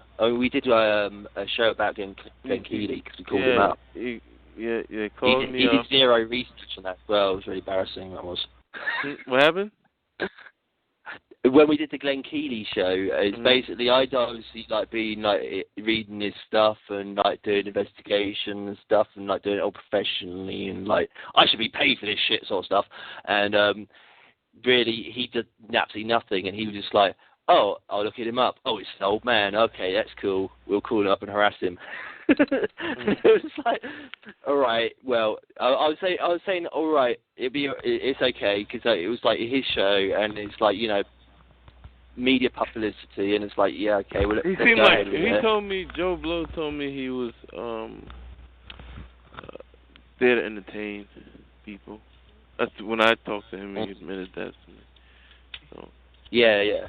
Well, Yeah, I've never received a Joe Blow call myself. I not yet, I guess. I mean, I've heard that Joe Blow has talked about me, but I haven't received a call. It's quite funny 'cause he's got a Linux operating system, So I was on his show all the time because obviously being English, I suppose. Well, maybe not obviously, but being English and stuff. So he goes. Get all the Americans go, oh, I love his English accent. Can we have more of that magic? Oh, wow. Oh, I can't get enough of it. Is he real? Yes, I am. and all that sort of rubbish. And so yeah, I was regular. I promoted myself. I suggested to him I promote myself as co-host. So I became co-host of his show for quite a few shows, which he subsequently deleted off the internet, but which I put up on my own site. Yeah. I remember the title of the show was called Joe Blow and the Maggot Conspiracy Show. Was it? Yeah. Really? Okay. I remember. When I looked at it like a year ago. Yeah. That's interesting because I know other different people go to different internets, because this is another thing that they don't go on to too much. Well, the treat movies is a fallacy anyway. But yeah, I mean, different people get different versions of the internet. So you might have seen it as the Joe Maggot Show, but I've never seen myself actually get mentioned except in the show notes. But he's possibly doing some PR work. Possibly got pushed into that, or his handlers pushed him into that. Yeah, so yeah, I was on that show all the time, like every week or every show, and he was just getting ridiculous. I mean, he called me up and he goes, "Yeah, man, what's that noise in the background?" It's the ice cream band. Hey, let's do a show about the ice cream band that comes out. What the fuck? Look, I've done drugs, but I'm not sure if I've done the drugs that make you think you can talk about an ice cream band for an hour. And make it sound interesting. I don't know, if you can get hold of them, maybe extra large sweets or something. Well, maybe, what's your stance in it all, Maggie? Like where you at and all this? Like, what do you, what's your goal? What do you? He's actually putting out a Christmas album that is set to come out in mid-August. Me? Okay, yeah, I'll do that. And he's actually doing a photo shoot with with Johnny Depp and Beckham, and they're just gonna be holding balls. That's what he's planning on doing. Also, don't forget his sex tape with a dead walrus, One Night in Maggot. Yeah, is that Lawrence? Yeah. Yeah. It's fantastic. Was he part of any something? Yeah. So what you're saying is like, what's my motivation and stuff? It's that was what is so weird. Is because I'm like my own person. I don't. There's nobody like whispering over my shoulder or telling me what to do. I'm not part of any secret society or anything like that. And I know it sounds like I am Jesus Christ. That'd be true, but Jesus Christ is just the result of a programming system anyway, as far as I've studied. According to not the Masons, who am I thinking of? Not the Quakers. You're a Protestant, right? I don't know. You're a Protestant, right? Yeah. I'm born Protestant. Yeah. I'm a WASP. I'm actually registered as a Giant as well. I got all these ridiculous things. I also got mentioned in Transformers 2 as Megatron. Yeah, and ironically enough, he hates the code just as much. Damn it! Was I the only one that saw part 1? Oh, damn it. I can't let part 1 that much. I'm still recovering from part 2. But I just thought part 2 was just amazing. Yeah.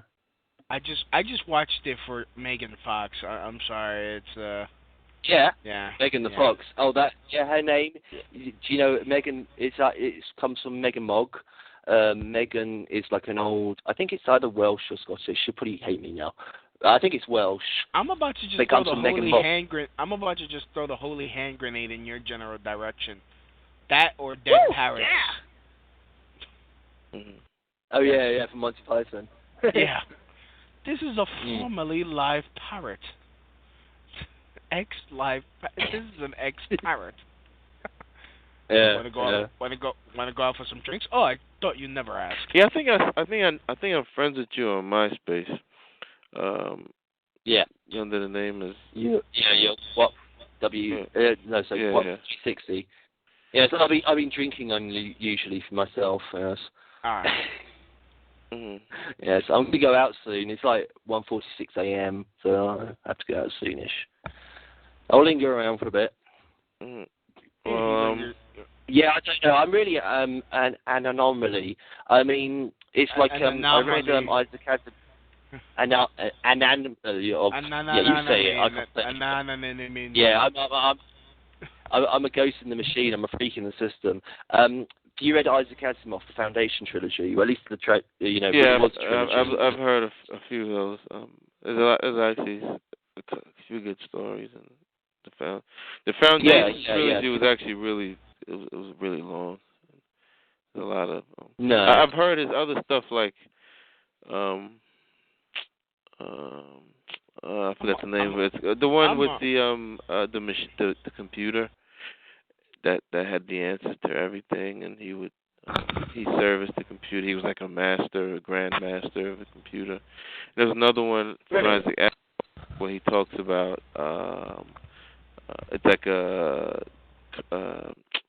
this lady who has a robot who is like her best friend. Yeah, I know. That was a pretty good story. Yeah, you've been subtle there. Yeah, because I think I know the story you mean. It's like the first story in the Robots of Dawn series, possibly. Yeah, it's like the one with like 3 lights or something like that. They're like light sculptures or something like that. They call them.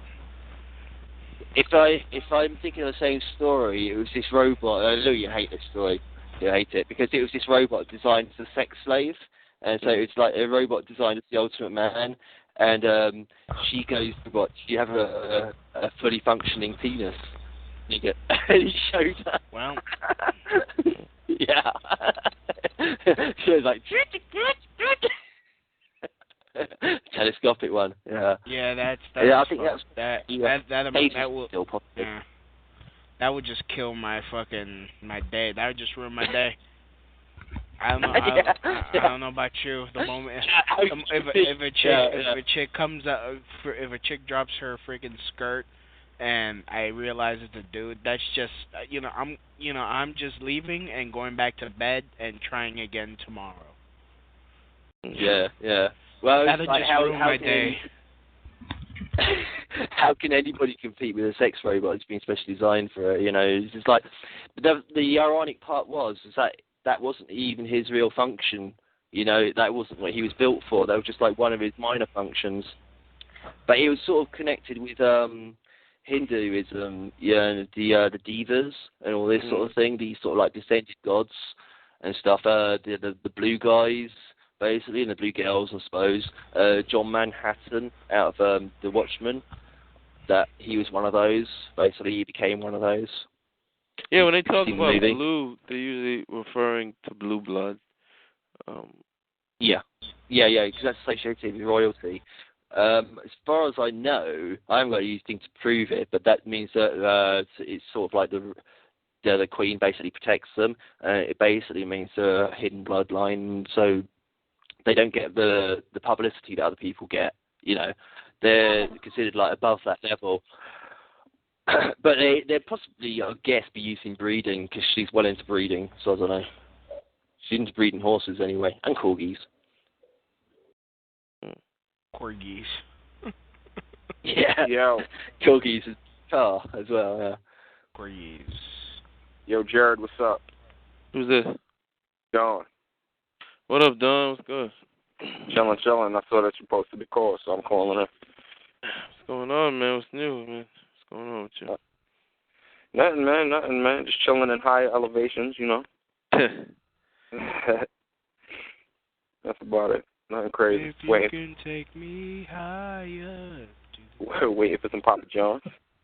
Papa John's. Man, yeah, I can't eat no Papa John's. Papa John's gives me the shits real bad. Yeah. Enjoy your meal. TMI. Enjoy your meal. I mean, I'm going to, the things that occur with your bowels have no relevance to what's going on in mine. I'm just saying. I'm just putting it out there, trying to put out positive energy. I understand. That's always very good energy, the things that are, referring to your bowels out of your mouth. Yeah. Yeah, man. So, yeah, man. So you've been researching and all that stuff? Or are you still working on your book? I'm actually in another stage in August, I'll probably be hitting up or starting a 10 to 15 city tour to make my book proposal look good. Now, so yeah, that's. So what's the gimmick behind book publishing? The gimmick is how do you make your book sell? You write there's several stages, right? You don't write a book. That's the first fallacy. You never really write a book when you get published. You write a sort of like book report on your book first. Mm-hmm. And that book report then includes, it's called a book proposal. It includes sort of an outline for your book. And, you might want to, per page of chapter, you would write a synopsis giving one line per page. When you write that synopsis, obviously you'll take that and expand it into a book if you get a book deal. Then you also have a promotions plan. The promotions plan is the part that determines how much money you get for your book to write it. So you get paid to write your book first. And that's a whole other ball game where it's like you're negotiating subsidiary rights, such as like audiobooks or, first year advance royalties where they try to predict how much your book is going to sell based on your promotions plan. And they'll pay you for your first year royalties. So your first year you don't get paid, but you might get $150,000 for your book. Just out the gate if they think you'll sell that amount or whatever the case may be. Also, what else? I mean, you might have an author's background thing. I mean, you can create credentials for anything, though. You just go to a bunch of clubs and sign up, pay a $50 fee per month, and you have a bunch of credentials. What else? Is everything exactly like... So, the book, the information that's in the book that you put in there, is it altered in any way? What do you mean altered? Once it's published, is it changed? Oh, I mean, in theory, you would never really, if you wrote like an idea down and you sold it, and you sold it for enough money, you could pay someone to write the book. Oh, okay. But I'll probably write my own work, but because I just want my dough. I really just want I want a check so I can go to a higher level of elevation. So that's where my mind's at, because it's just a check, You pay me for the first year royalties, cool, I go get an apartment. Have somewhere. you thought about writing a how-to book? Yeah, I actually am writing a how-to book. Ah, okay. Yeah. In fact, please don't steal my idea. I'm actually writing a how-to book myself. Playing off the for dummies, but it's going to be for assholes, like cleaning your house for assholes, pouring cereal for assholes, breathing in and out while walking for assholes, just real. Yeah, you keep it simple, Cause in actuality, more people get published that have no degrees than people with degrees. Like, a degree makes it harder for you to get published. Why is that? Because once you get a degree, you write so convoluted that the common person can't read it. So the common people are who buy books. You know what I mean? Like, they don't read books, but they buy them. And the only people who get published, or the only places to get published, are like academic publishing houses, and they don't make a lot of money. So for that's you to like get the published, blind leading the blind, if you think about it. Who's the guy talking? Because I've got a funny story about that thing as well. Oh, okay. Caller. Yeah, because I got no degrees. Yeah, because if in geometry or whatever, 0 is 360. So I've already claimed publicly I'm a 360 degree Mason. Because I got no degrees. Yeah. So everybody's like, "Oh my God, he is God." Yes, just accept everything he says. It is funny though, because it's true as well. 0 is 360. So you basically, give me you're better off without getting good degrees. Huh? What was that? You're better off without degrees. Yeah, and in this age, you can get. I'm sort of taking my time doing it. Yeah. I'm taking my time promoting doing the promotions, using college as a vessel to build up the platform I need for free, so I don't have to pay money to travel. The college will pay for it. Yeah. I mean, it's like I went to college. I turned up. It was like my sort of like Jess O'Hella period. And like the ironic thing is, I'd already read Mission Earth, and I already said to people like, "Oh, I'm going for my Jess O'Hella period." Yeah, it doesn't matter. If you haven't read it, it doesn't matter. It's a hilarious book. Mission Earth. It's about his character called Jess O'Hella. He's basically that's your sources and everything. Cool. Let me get It's interesting. 6 is cool. Thanks.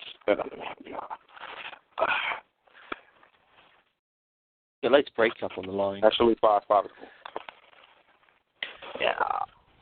All right. I think I'm gonna get off soon. Can anybody?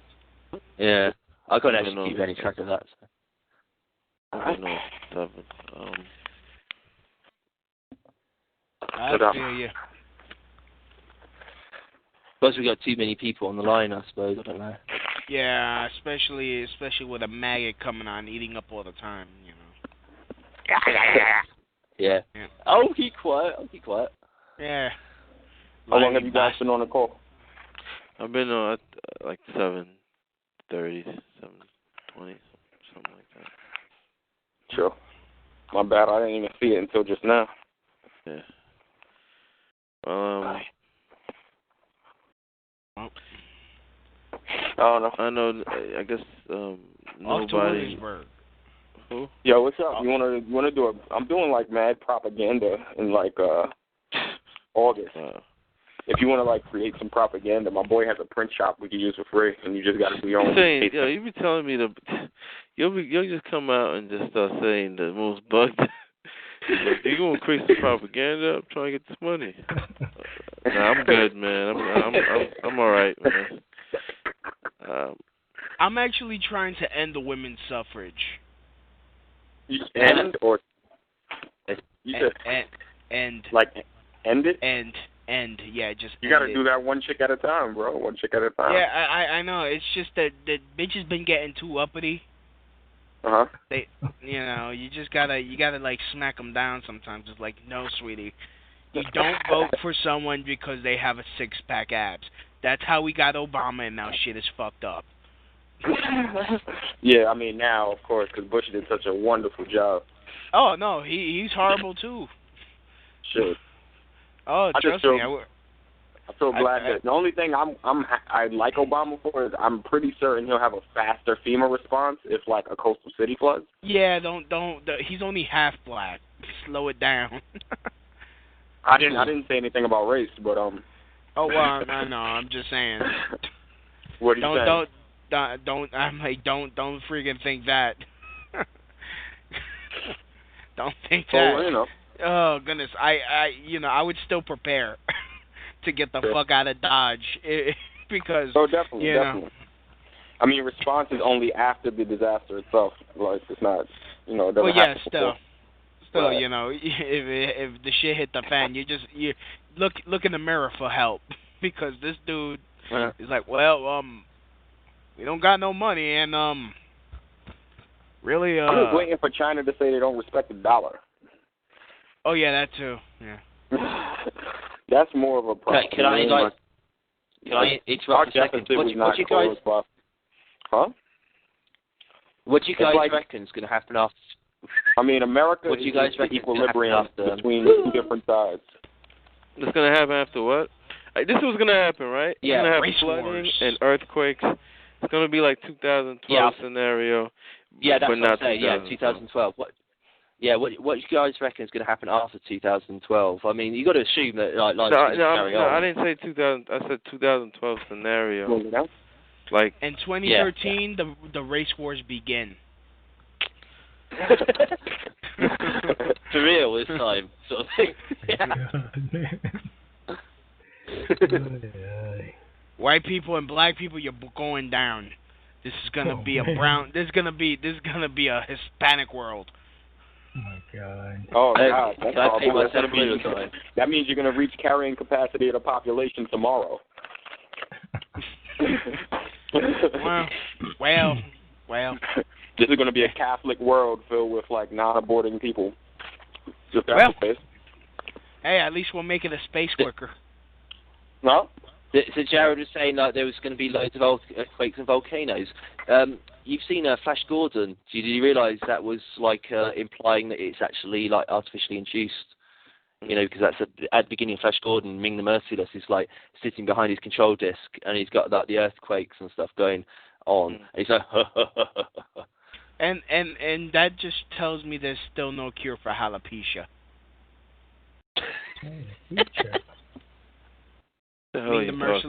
Ming the Merciless was bald. I just assumed alopecia is just like a really bad pop in 2012. She's going to turn up in 2012 and oh, that's what he was talking about. Ah. No, he was based. His appearance was based on Anton LaVey, the head of the Church of Satan. As far as I know, he looks and acts almost identical to him, and you know. Anton LaVey came from a gypsy family. He was like raised in circuses and stuff. Yeah, that's it. He's just, he had the same sort of look to him, almost exactly the same. You know, it's like pretty much you could like put Anton LaVey in a Hollywood studio or something, and he'd look like the guy who played Ming the Merciless. Pretty much. That's all it is. That's what news and what people take as real events. Like it's just all scripted. You know, like Charles Manson. You know, why do we have these interviews where why they show him like that on TV, acting all crazy and doing absolutely ridiculous shit? Because he's working with them. They're in on it together. I've heard he's only like that on camera. I've heard he's only like that on camera.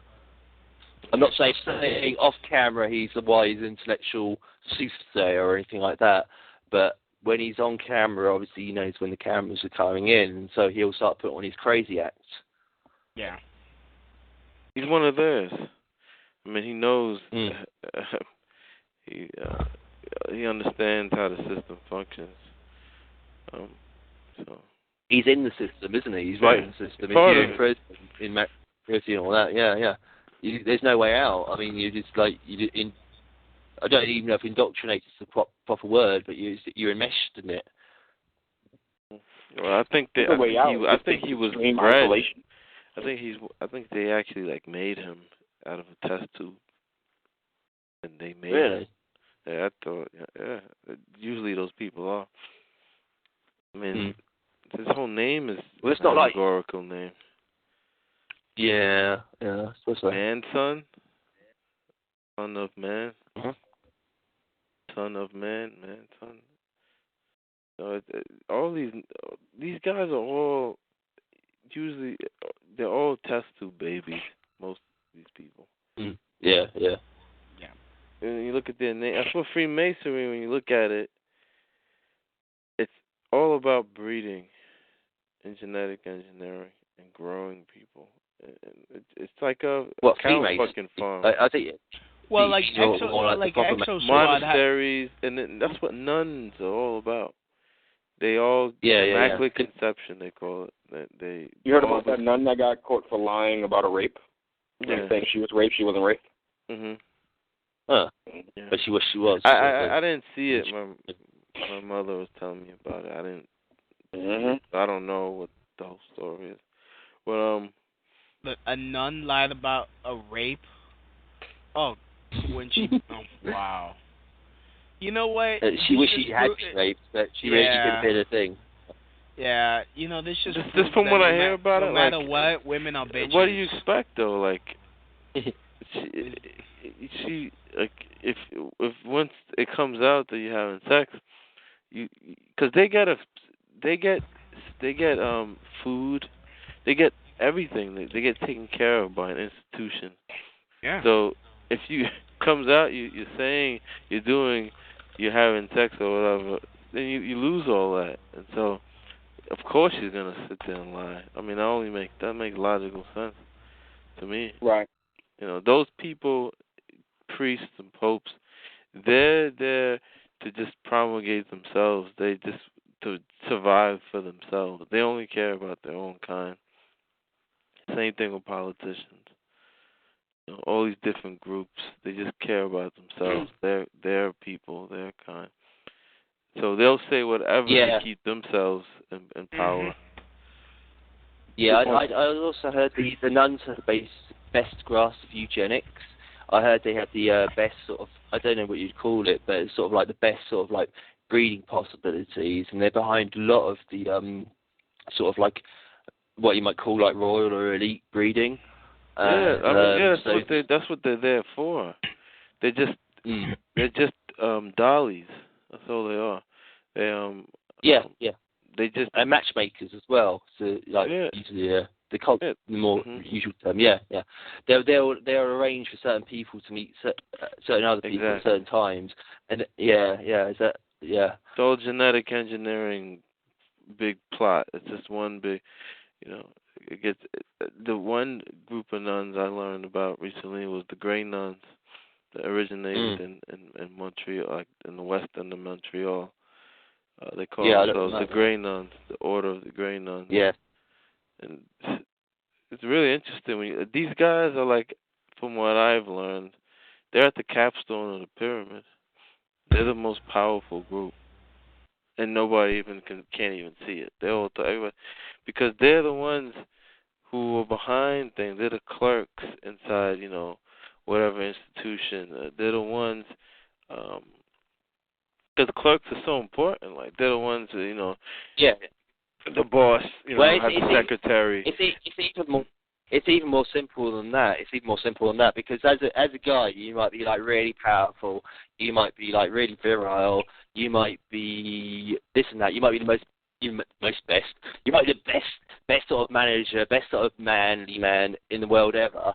But you still need women in order to breed. In order to like pass on and carry on. Yeah. So when people look at Obama, it's always don't look at Obama. Look at his wife. She's the one that's running the show. Because that's how it works. They know as well, and they were here first as well, sort of like chicken and egg sort of thing. So number 2 is always number 1. That's the rules of the game on the chessboard. The queen is the most powerful. The king just runs around in circles, and he's just a cosmetic piece. So always look at the one behind him. Always look at vice president. Exactly. You always protect the most important, don't you? That's why men have the protective instinct. Yeah. So the men are just doing all the. They're in the front. They like people think that these guys are actually doing something, but they don't really do anything. Like the ones who are, and they give the allegory of that in the Bible because they've been doing this for a long time. Esther, they're like the frontline soldiers. Yeah, Esther. Have you guys read the Dune series yet? The Dune novels? In the Dune novels by Frank Herbert, they specifically have an entire group called the Orange Catholic. They follow the Orange Catholic Bible, and all of the nuns are essentially breeders for the church. Even like the main character, his like whole parental lineage was controlled in order so that they could create what they called the Kwisatz Haderach, and that's like this end-all, be-all being that can actually go mentally into a place that the women in the story could not go to. He was able to combine somehow reality and this mystical place that kind of makes a breach into like the ether where you can almost touch God, quote unquote, for the lack of better terminology. It's crossing the They're abyss. talking about the Ubermensch, probably. Whenever they talk about this being, it was like seems so superior. In the OSS or whatever, the Crowleyan system of magic, it's called crossing the abyss. The abyss is basically female femininity or whatever, because the abyss is represented by 0. Because 0 and 1, 0 is female, 1 is male. Hermaphrodite. In the binary system. Female, binary code.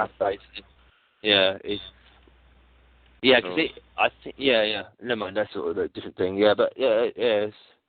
So it's all related. But the Kwisatz Haderach or whatever was the guy who crossed the abyss, but he's like the guy who's like I won't get physical, but he's the guy who crossed the abyss. His manliness is big enough that he could cross the abyss anytime he wanted, sort of thing. You know, he could always cross the abyss. He's that powerful. Well, abyss is a code word.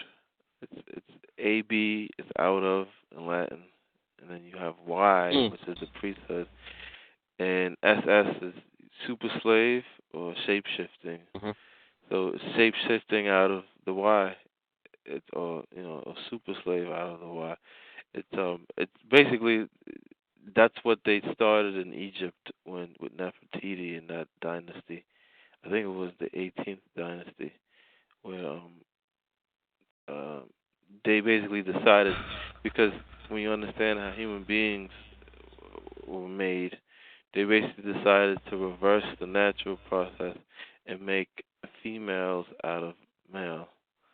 And that's what you see today. People like Hillary Clinton. That's in the Bible, isn't it?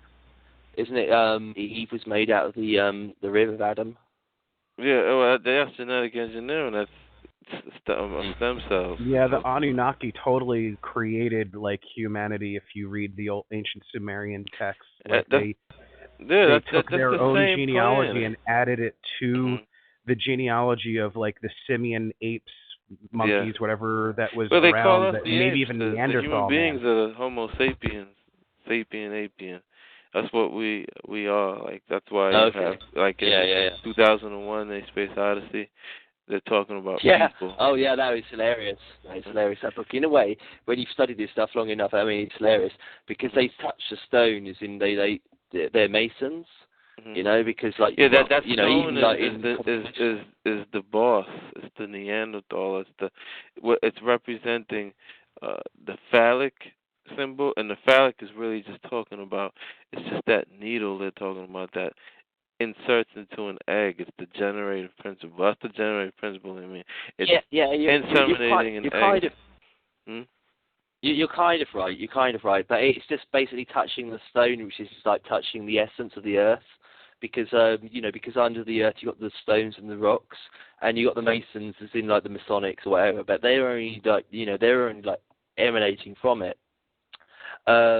But yeah, I mean, it's like Blackstone, so it's like it's touching the essence, which is like touching thought, basically. You know, it's just like what it is. It's telling you the same Masonic story. In the beginning was the word, but that's what they say. But it was it's the thought. Then came the word, then came language, and then it manifests into reality. So what they're saying is, it's the big idea. The boss.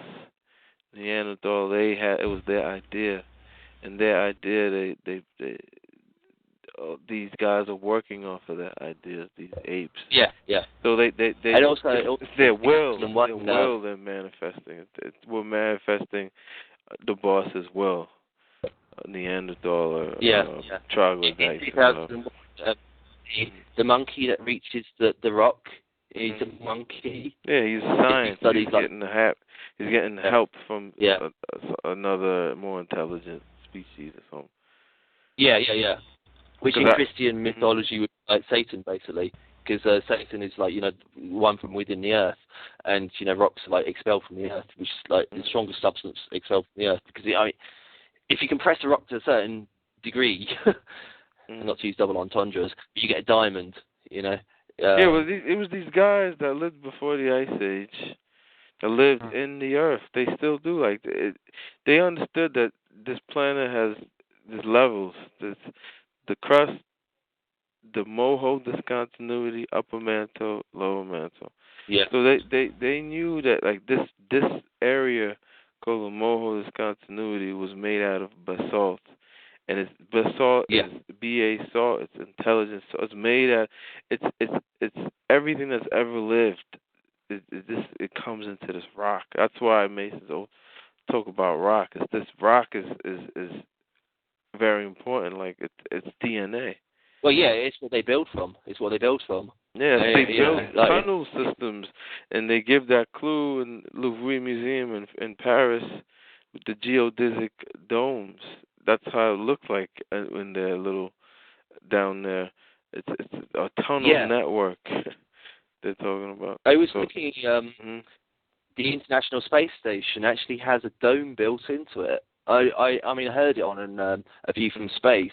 And I was like, that was just so ridiculous. I thought he's just like, they're just like picking at the most sort of like obscure things, but there's actually a dome built into the space station, into the International Space Station.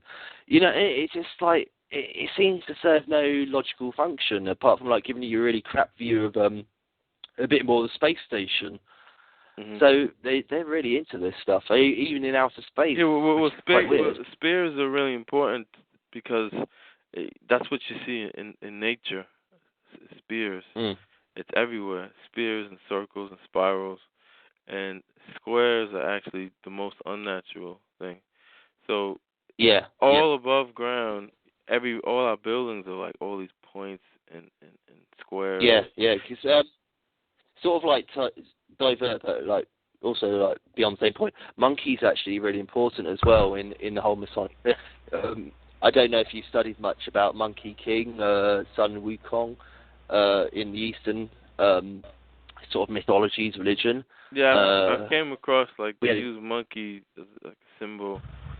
I've seen it once. I never got into it too deep. I didn't get a chance. The monkey, I mean, basically, Monkey's something who messes things up. He's sort of like a Joker figure. Yeah. But he's also the guy who got sent to heaven and got dismissed from heaven as well. Sort of like Lucifer or Satan. Like Prometheus. Prometheus as well. That's what I was talking about with the fire. The fire, it goes all the way back to Prometheus. It made sense for me. Prometheus. They're talking about a time this community. They were Moostrians, Eastern Europeans, and they gave fire to human beings, and that's what that all is. That fire. So they gave fire. This is the science, the thought they gave. They was like a higher intelligence, and they gave this fire to people, and these people that they gave it to were their agents. So like it's basically signifying a contract that they had. It was like because when they released the human beings from underground after the Ice Age, they called them freed my sons, and they said, well, instead of altering caves, you have to, if you alter people, will free you, and they became free my sons. So this fire is like basically a contract. That's contract law. I'm seeing that. Like that's one of the main things I see in contract law. They said silence. A contract could be expressed through silence and signs. And I was like, what? That's crazy because that's what all Freemasonry is about, man. It's all contracts, and it doesn't matter if you understand it. I think, as long as they put it out there, and if you don't understand, that's your problem. So like they can talk about the stuff in movies, and you're acquiescing. You're because you're basically agreeing by not. Basically, if you don't understand it, somebody else will. Yeah. That's the logic behind it. Yeah, because they already know about the whole the planet being bugged and everybody's being spied on and stuff like that, and so they all know. Like I was saying before, if you don't understand it, somebody else will. Yeah, well, it's that whole thing in law, like it's called like revelation of the method. Like they have to tell you before they kill you. The willing fool. Exactly. It's like the demons or the jinns, like explain to the humans why they operate and how they operate. Because the jinn, on the most basic level, is the spirit devolved into the body. So jinn is like somebody who knows they're a spiritual being. It's got nothing to do with good or evil. It's just like we know what we are, sort of thing. And so we have to explain ourselves to you so that when the next jinn comes along, he doesn't have to do it as well. And jinn too could be looked at. The genie was a test tube. It's like the spirit is DNA. And spear it also is basically saying spear it. Put a needle in it and inseminate it. Spear it. It's DNA they're talking about. Like the bring it new. Yeah, they always. It always comes back down to, at least for me, like with genetic engineering, DNA, and there's so many levels of interpretation, but like they use fantastical, magical terms like spirituality to kind of throw people off. So people are like kind of spun off, and they're taking it like, people, like a lot of people out here saying the New Age crowd, like, oh, it'll be a new Earth and we'll be in light and stuff like this, and they don't understand what they're even saying. Like they really think like it'll be like some happy ending. Every happy ending, not for them, but for other people. And that's another thing. This stuff is all about context. Yeah. I'll be back. Sorry. Yeah, I'll be back 5 minutes. It's always, this stuff is all about context too. From whose perspective are they saying this? When you read like these statements and stuff they say. So, and another thing with the genie, like it's symbolic. Why was his genie blue? All these, like, he was every frustrated sexually. Yeah, he was had blue balls or something. But yeah, they always, every detail is something, has a whole bunch of meaning behind it. Like you can't miss any, like this. You can't like take anything for granted. A lot of people do. Hey, Jared.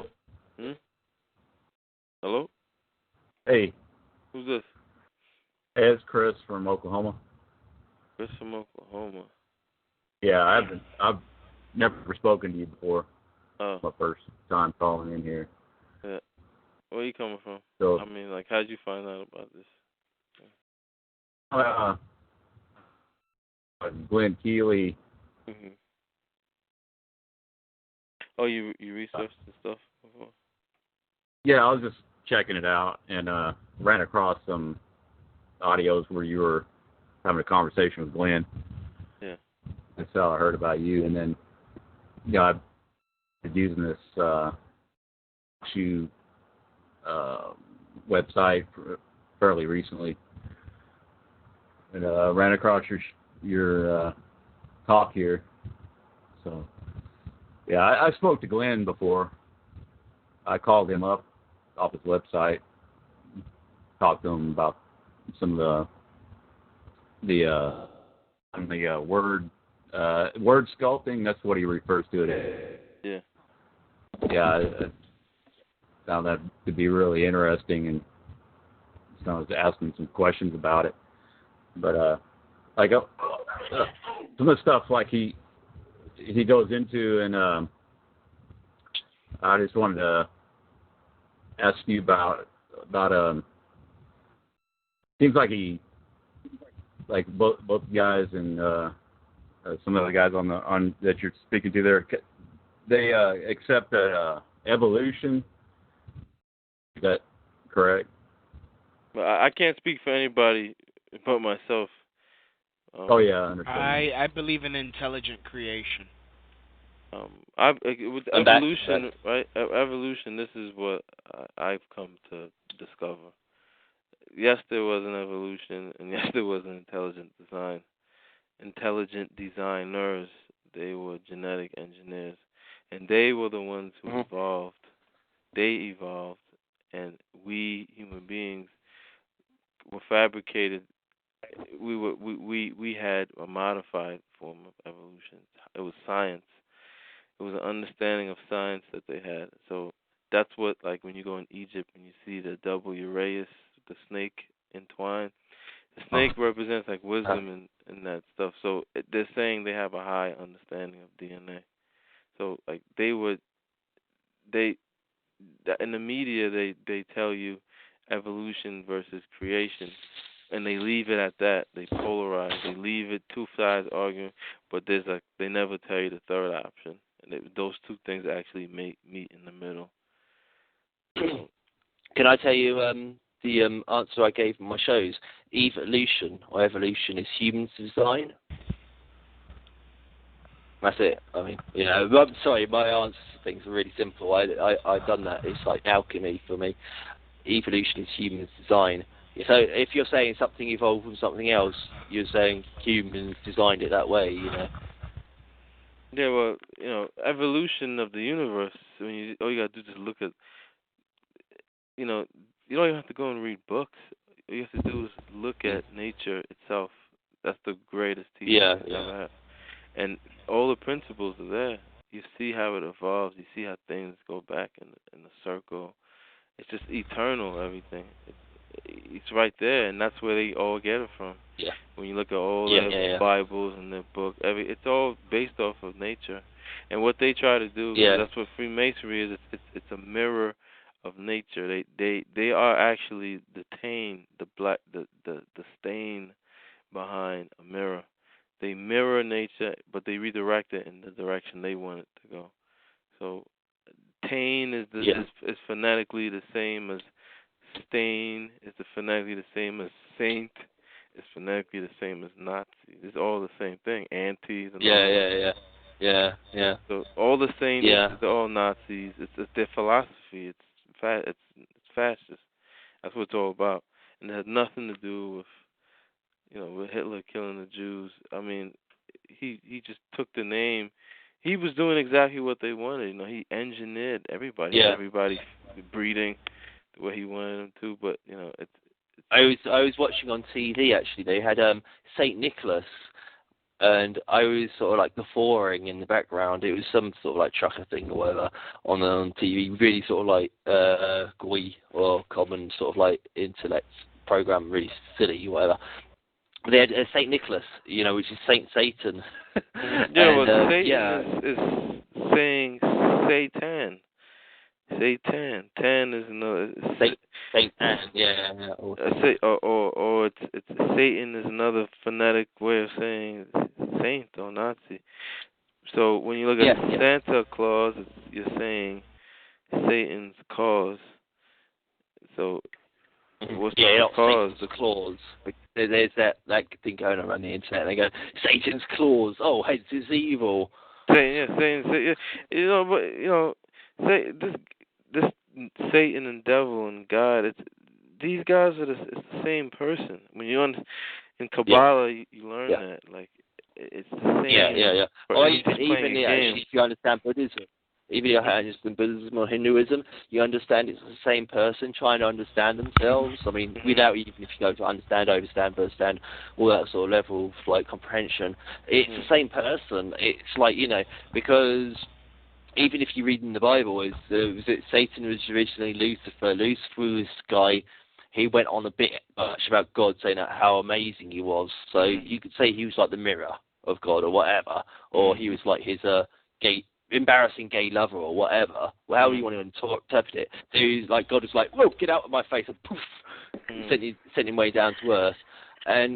But I mean, basically, they're almost on the same level, and so they're the same person. They're either a reflection of the same person, or so close they could be like related, sort of thing. Yeah, well, you could even go back earlier, like in Genesis. When he created the world, they say, in 7 days. After the sixth day, God rests, but then it's the Lord God. And if you know what Lord means, it means representative of. So that's not that character God anymore. It's the Lord God. So they're playing these little word games. They play. They have a landlord. Like you have a landlord. Yeah. You have a landlord. Lords in Middle Ages. Like you own a house, whatever. Even in medieval times, it meant a bit more. But even in like modern times, landlord is just the guy who owns your house. Yeah. So what other question did you have, Chris? Hello, Chris? Oh yeah. Yeah, I just dropped off there for a minute, and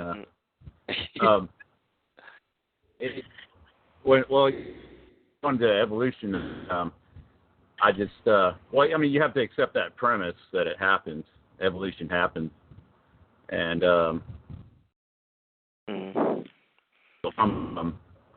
like you say, you could see it around you and the world around you. The problem I have with it is I don't necessarily see it. I've been told it happened, but we're told a lot of things happen that may or may not have happened. You know, I don't like as far as evolution now.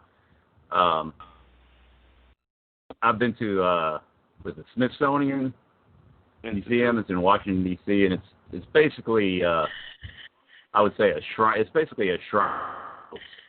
They have every skeleton, different species and type of it. Chris, are you downloading something or uploading something? Yeah, you got cool sound effects on your voice. Yeah, dude. Yeah, you got popcorn. Sounds bad. Yeah, I don't think I'm gonna be able to. It's like you're saying something and you go. Oh, okay. Yeah.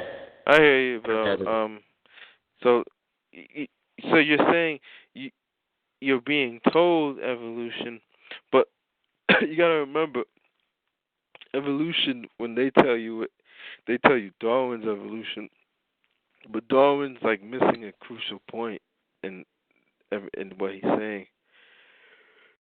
And a crucial point, I put it to you, is genetic engineering. Like that's the whole thing. He doesn't. He kind of refrains from saying that. So, you know, you can't. You're not going to have direct evidence of evolution because you weren't there millions of years ago. Yeah. Well, what you have is circumstantial evidence, and after it's measured over. Sorry to interrupt. Evolution is measured over at least thousands of years. So, you know, regardless of you believe it or not believe it, you've got to live for thousands of years in order to prove it. Yeah, because unless you want to believe the scientists. Well, you can. It's called preponderance of circumstantial evidence. It's after time, after you've gathered evidence from so many different avenues and it all points a certain direction, then you can, you know, then you they call it it's overwhelming, and it becomes a shadow of a doubt that it's okay. Yeah, this is it. There's so many different studies that with evolution, that show that. Because evolution, it's a principle. Like things learn. You're here to learn, and you learn and experience, and then you die. But like, in each time you learn, you learn more and more, and you become tougher. It's like a principle in rain. Water comes down. It's rain, and it comes back down. It's ice. It's slush. It becomes tougher and tougher. It's learning more and more each time. And it's evolving. It's like a seed. It starts off with a seed. It's like the universe. Big Bang, a seed, and then it expands and expands into trees, and then it becomes compressed again in that little seed, and it grows again. New lessons learned every time. So if I change my definition of evolution equals human design to evolution equals thought design, do you reckon that'd be more correct? No, thought design. Yeah, evolution equals thought design. What do you mean? Sorry, because I do actually come up with these wacky theories all out of my own. Evolution is the design of thought. It's like you think, I'll try this method, even if you're scamming a system. I'll try this method.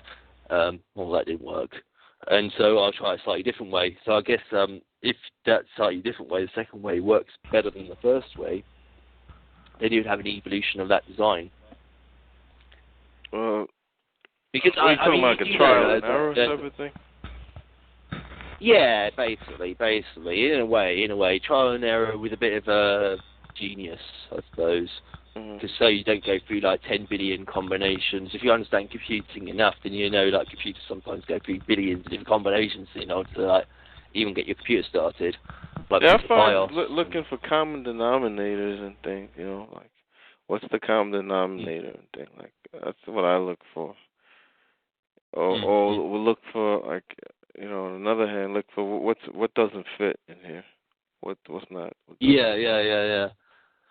But a lot of things with the psyche, like the thought, transposing itself over matter or whatever, like space. it's really, you don't know anything about where you're going. It's the easiest way to describe it is if you're locked in a room with a psychopath, you know, and you know the guy's a total nutcase, and you've got to like survive for 30 minutes, and he's in the middle of a deeper, meaningful conversation. And you've got no idea who it's with, so you really got to like use your full capacity to in order to survive. So, you know, you just like use intellect, judgment, logic, everything else you can do.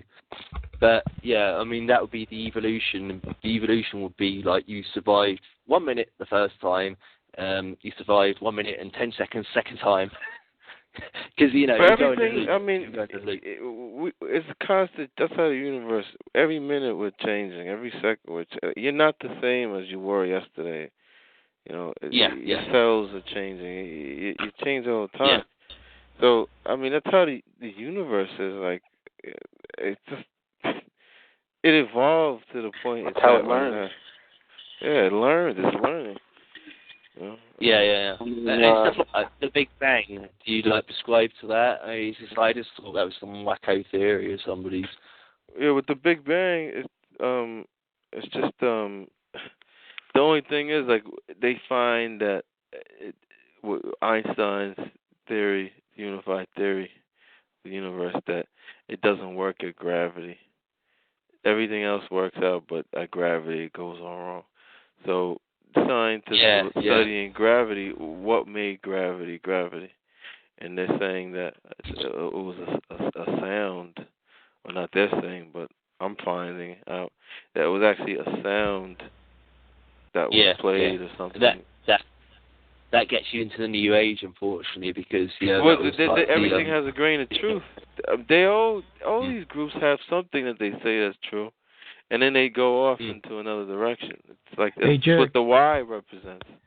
Hey, Jared, can I ask you something? I mean, the origin of the Neanderthals. Mm-hmm. What's your take on that? I mean, we're talking origin, about they're the original. They came from the dinosaurs. See, we're taught that dinosaurs were all huge people, but no, like there were small dinosaurs too, and these Neanderthals, they're the dinosaurs. That's what Neand is, basically derivative of Dino, meaning that they're the old ones, and Saurs is the ruse, because they didn't come first. It was the cat that was before them, and that's where clan mothers, the hermaphrodite Homo habilis. So you say dinosaurs is like great cats. What happened? You're saying dinosaurs is like an anagram of great cats? No, dinosaurs. The original dinosaurs were cats. Basically, that's why the cats are really important. That's why they worship them in Egypt, because human beings, this version of human beings, we came from cats. If you look at females and how they are, like a cat, the cats, it was the same. That's the allegory of Tarzan, like this human being who's raised around animals. Well, that's what happened with, how Homo habilis came to be. It was like this animal that was raised around cats, and it picked up, and just through millions of years, like these Neanderthal, another word for Neanderthal is Homo erectus. And then Homo habilis. But these two different, they were twins. They were born from the same animal, but over millions of years of evolution, they were raised in different areas. They were different social engineering, and Neanderthal symbolism behind him. They were raised around in marshy areas, around.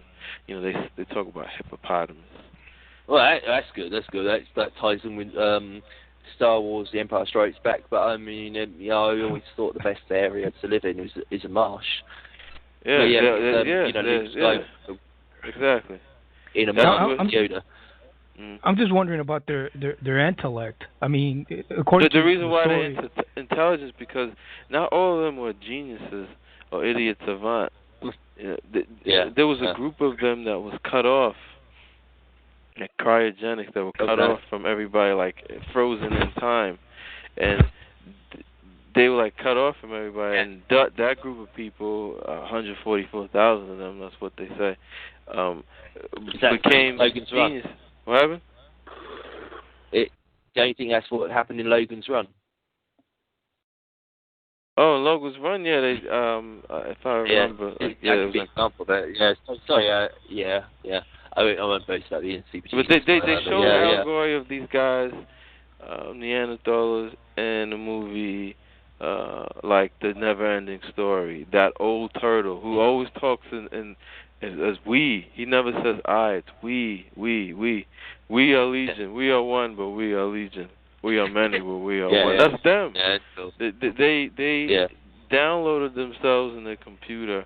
They are Hal. It's Hal. It's a computer. How is basically Satan? How is basically Satan? Because Satan, Satan's ambition, it's God, it's all of that stuff. It's the Because Satan's ambition is basically to reach the stars, isn't it? Yeah. Because Satan's like trapped to the earth. That's the only logical way for it. It's in this program. But like the Neanderthals, in all the science fiction, there's a site I went on. If you look at Glenn Keely's premise of what he's saying, keep that in mind. And go on this site called Radio Archive. I've listened to like hours of like MI6 stuff that they... Cause it's this MI6 that puts this information out there, and these guys kind of run with it. Good. So that's why, like, you'll go on science fiction, and in the UK, they're playing... This is all BBC radio. I'm talking about this BBC stuff. All the time. So, have you got a site for the MI6? It's Radio Archive. It's a Radio Archive. Just type in Radio Archive, BBC in Google. It's all BBC, like just audio books, and like I've gotten hours of science. I went to the science fiction section, and some classical stuff is good too, but science fiction, like, just keep that, what Glenn Keely says, in mind, and you'll see they're saying the exact same thing that he's saying in a way, right? And they're putting it all in allegory, and I'm like, wow, and I'm seeing that they're actually admitting. And I know Glenn did not listen to all of these things. I know he didn't listen. No. So, like... You don't need to. You don't need to, because if you study this stuff, it's like you basically become a radio antenna. Mm-hmm. I could diverse in a way, because, like, the I don't know if you call it Hindu singers, dancers, the girls with the hands pressed together, the palms pressed together, which is 21. But they do that thing, and they do that thing with their neck, like left and right, and they got the thing on their head. They're basically saying their radio transmitter. Yeah, like that's what meditation is. They tell you to clear your mind, right? But they have technology where they can put things into your mind. You clear your mind so they can program you, put things into your brain. But like that's that's it. Yeah. So like Michael Jackson, Black and White. I think it was the video he did for Black and White. He had some of those Hindu dancers, whatever, Buddhist dancers, and they had the things on their heads or whatever, and they had the hands. The hands together, like the palms together, which is 21, because it's like you got the two elbows, and you got the one hand, which is like the two palms joined together, which is basically conjunction. So, like, what do you think it means? Like 3 Trinity, 2 + 1 is 3. They always talk about the Trinity. The Trinity is the 3 in version 12 as well. Yeah, because you have like 12 apostles of Jesus, so it's 13. But because, like, nobody really mentions it, but, that makes them witch. So possibly he had 21 followers instead. Or 20 followers instead, because he didn't really know that. Well, he's, so, like, those Neanderthals, like, you go on that site, it's like, I mean... Yep. I see I'll look into that, yeah. How they describe aliens, right? These aliens, right? These big-headed... That's what they look like. Like that. Like, that's... When you look at how the details of how these aliens, so-called aliens, look, they look like almost like something that's lived in a marshy area, very weak, but highly intelligent. Like that's what they look like. Well, I heard Jay-Z is from the Marshy Projects. Yeah. I get it. I'm from the Marcy Project too. I love getting away from them. Yeah, but it's 18 feet above sea level, so I could understand where it comes from. I just kind of find it hard for to go back. If I go back on that time where the Neanderthals separated from everybody else. Well, you're not gonna find. You can find scientific stuff. You kind of got dig through. I have an audio file. I gotta go find it. A professor is talking about what Glenn's saying with Neanderthals. From I forgot what university. He did an interview.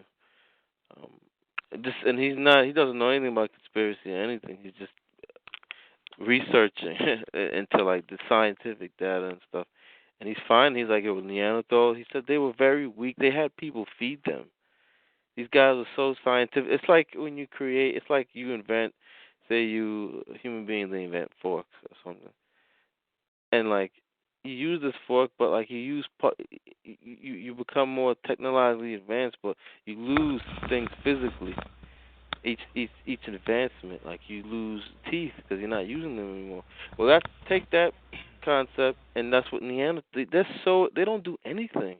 They're the ones that Milton. I think it was T. Milton, T.M. Milton. I think T.H. Milton. I'm not sure. I know it's Milton. But Milton basically said we serve those who sit and wait. Who's he talking about? It's them. They don't do any. These are the real bosses. They don't do shit, man. They just sit back and just give orders. So you can go as far as you want up the pyramid and point all these fingers at these guys. I was waiting for a second. Milton. Milton is Paradise Lost. Yeah. I think that's what it was. Yeah. So Milton, I'm on the Wikipedia thing. Yeah. Yeah, he said that about so. It's hilarious because it's like combination of my two last names, but never mind. But like, the whole system feeds off energy. Like energy. It's a will.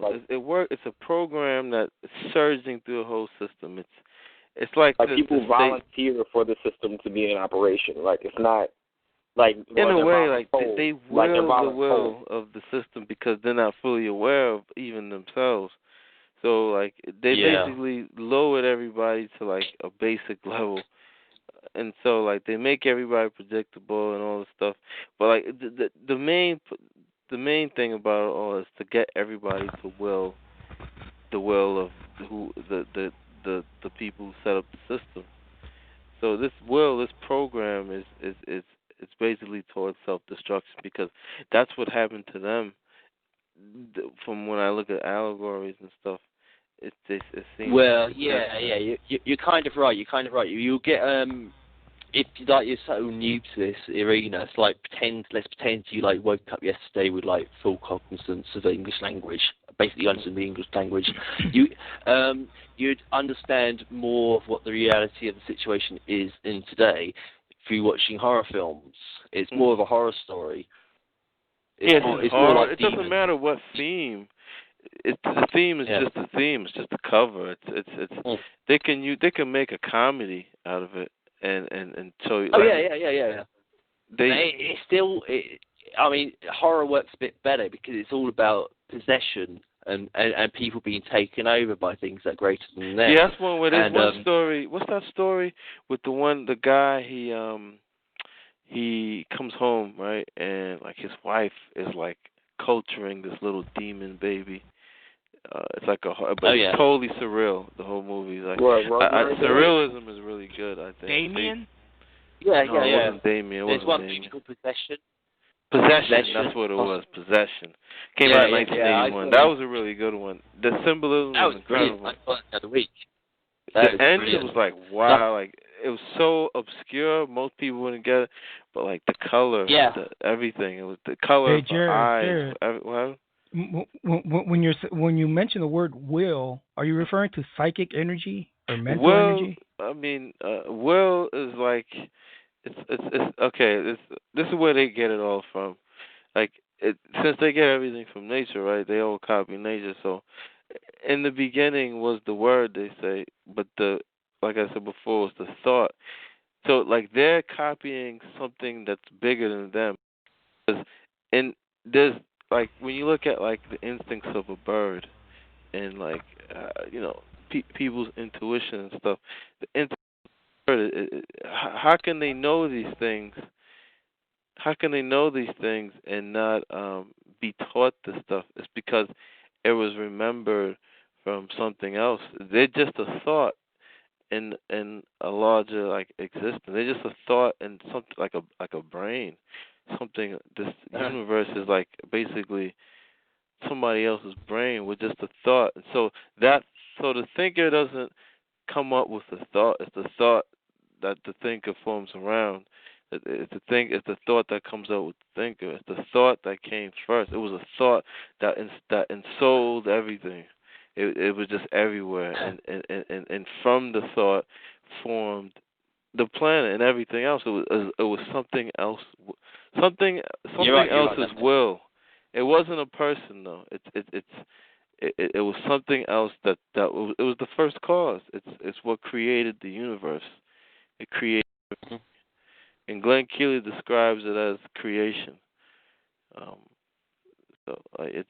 You're right on the basics. I mean, you're right. Isn't thought was being greater than the body, sort of thing.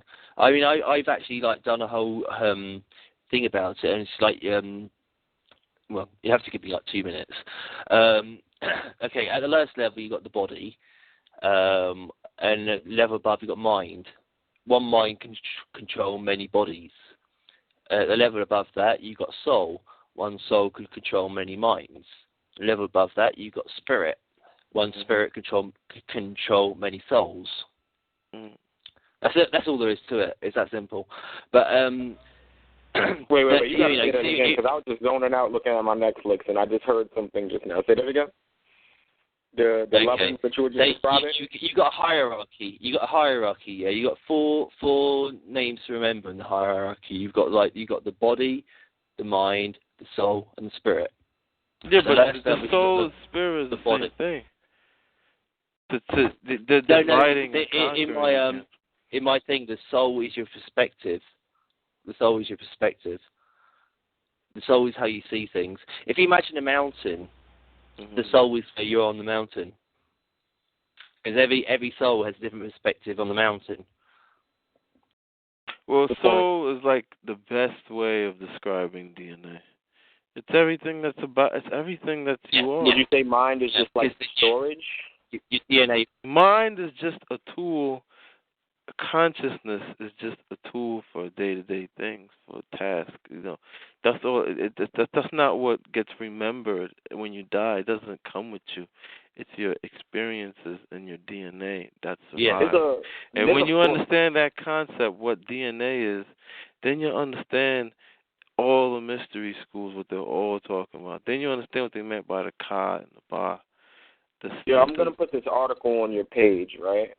Jared, it's I want to hear you guys' interpretation, maybe on a later call of this article. It's a short article. It's in Columbia Business School. They teach a class called Strategic Intuition, right? And strategic intuition is a sort of it's like the way they describe it within your hierarchy. If you were to look at it, that's why I'd like to get your perspective. Would be the library of the mind, basically.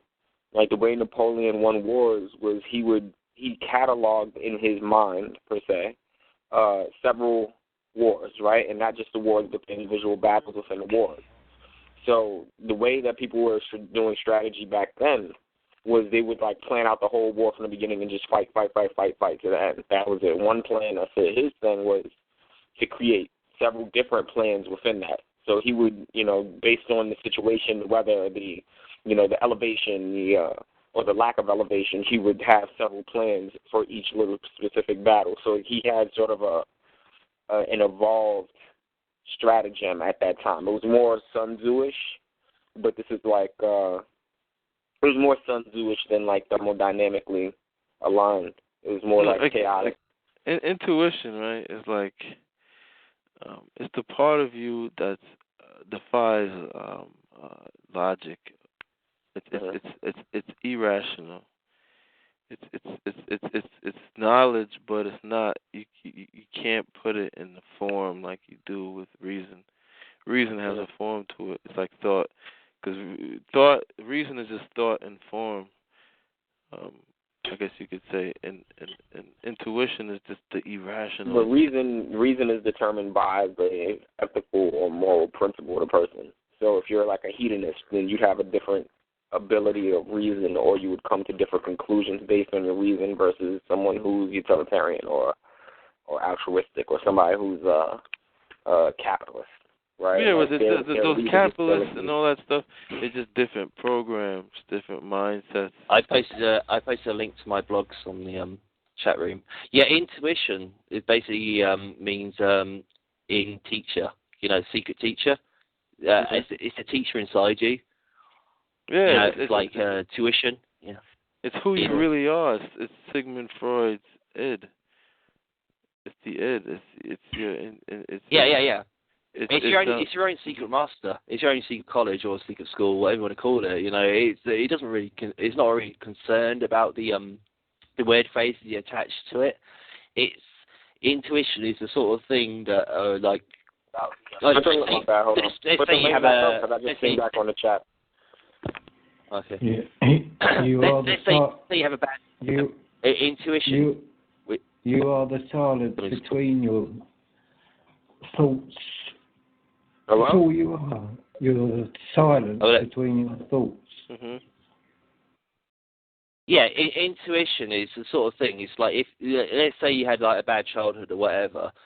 Intuition is the thing that tells you to like get out of the house. Aren't you guys trying to define? Aren't you guys trying to define thought? And thought, no one can really see thought. I mean, I've heard of people being, their heads being checked after they're dead, right? And there's no brain. I mean, there's some. Yeah, but when you hear me say thought, you're just thinking about thought like in the brain. But this is like a more intuition, advanced type of thought. See, thought this like it's crazy because we're using words to try to describe something which is beyond words. Man. I mean, that's my point. And that's why they created the words, was to create dissension. And you can't, to go back into the original way of thinking, you got to think in pictures and images. Because they didn't communicate with words like this. I mean, they had a language, but it was the language that they had was more probably like a clicking type language. They could express so much more than how we have just black and white. That's it. You go in other cultures and they have 5 different words for a color. But English is like, you notice how English is spoken everywhere. It's because it's the language of this is the master language. It's the masterpiece right here. They call it master's piece. Yeah.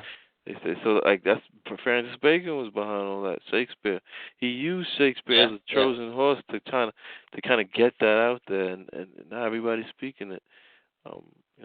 It's totally encoded language. It is all there. It's always been there. Like if you've actually got the sort of if the right word is willpower to decipher it. I think it was like a band called New Order did a song called Bizarre Love Triangle or something, and I think their video consisted mainly of like really fast flashed images, like what you call like I think ecclesiastical images, religious images, like splashed right at the screen, and that's basically sort of like how telepathy or whatever works. How you want to describe it, how proper thought works. When you've got proper thought happening between people. I mean, you have it a lot of the time. They put that out in Inception too. The thought, like it goes when it's an idea they put into your head, and it defines you after a while. Like all they have to do is get that seed, that idea into your head, and you think that it's you. It becomes you, and you start manifesting their will. And that's the same concept with languages. Like, you're saying one thing, you think these words mean one thing to you. But there's other groups of people who were taught the complete opposite, that no, these words mean this. and that's what it is. These it doesn't matter. It's like Alice in Wonderland, perfect. Lewis Carroll said that. He goes, it's who's master. That's what matters. That is the Alice in Wonderland stories. Far better. It's amazing. That's a Masonic story. Whole thing. Yeah. Through the Looking Glass. It's all allegory, and it's more that. See, I was watching a movie called Alphaville last night. It was a really good movie. And he said, he goes, sometimes reality is too complex to communicate, to convey with oral communication.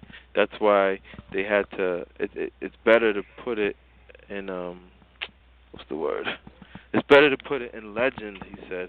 He said. Actually, I wrote it down. He said. He said that. I posted the article to the Strategic Intuition thing on the chat.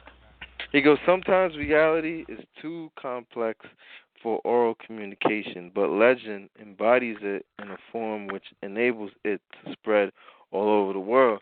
Like, you can go inside an allegory and, like, so many, like, deep realities are put in there that you can kind of look at, like, pictures. I can get a point across with just having go look up. Like, I've been looking at symbolism and, like, surrealism and, like, surrealist, like, paintings and art. And, like, they can get, like, so much more across than what you can get with words, usually. Yeah. You know, it's more like it's a mental type of thing, you know. With Dali, Salvador Dali, and all that sort of stuff, yeah. He was basically painting religious paintings. I haven't got any examples, but yeah, I know. I can tell.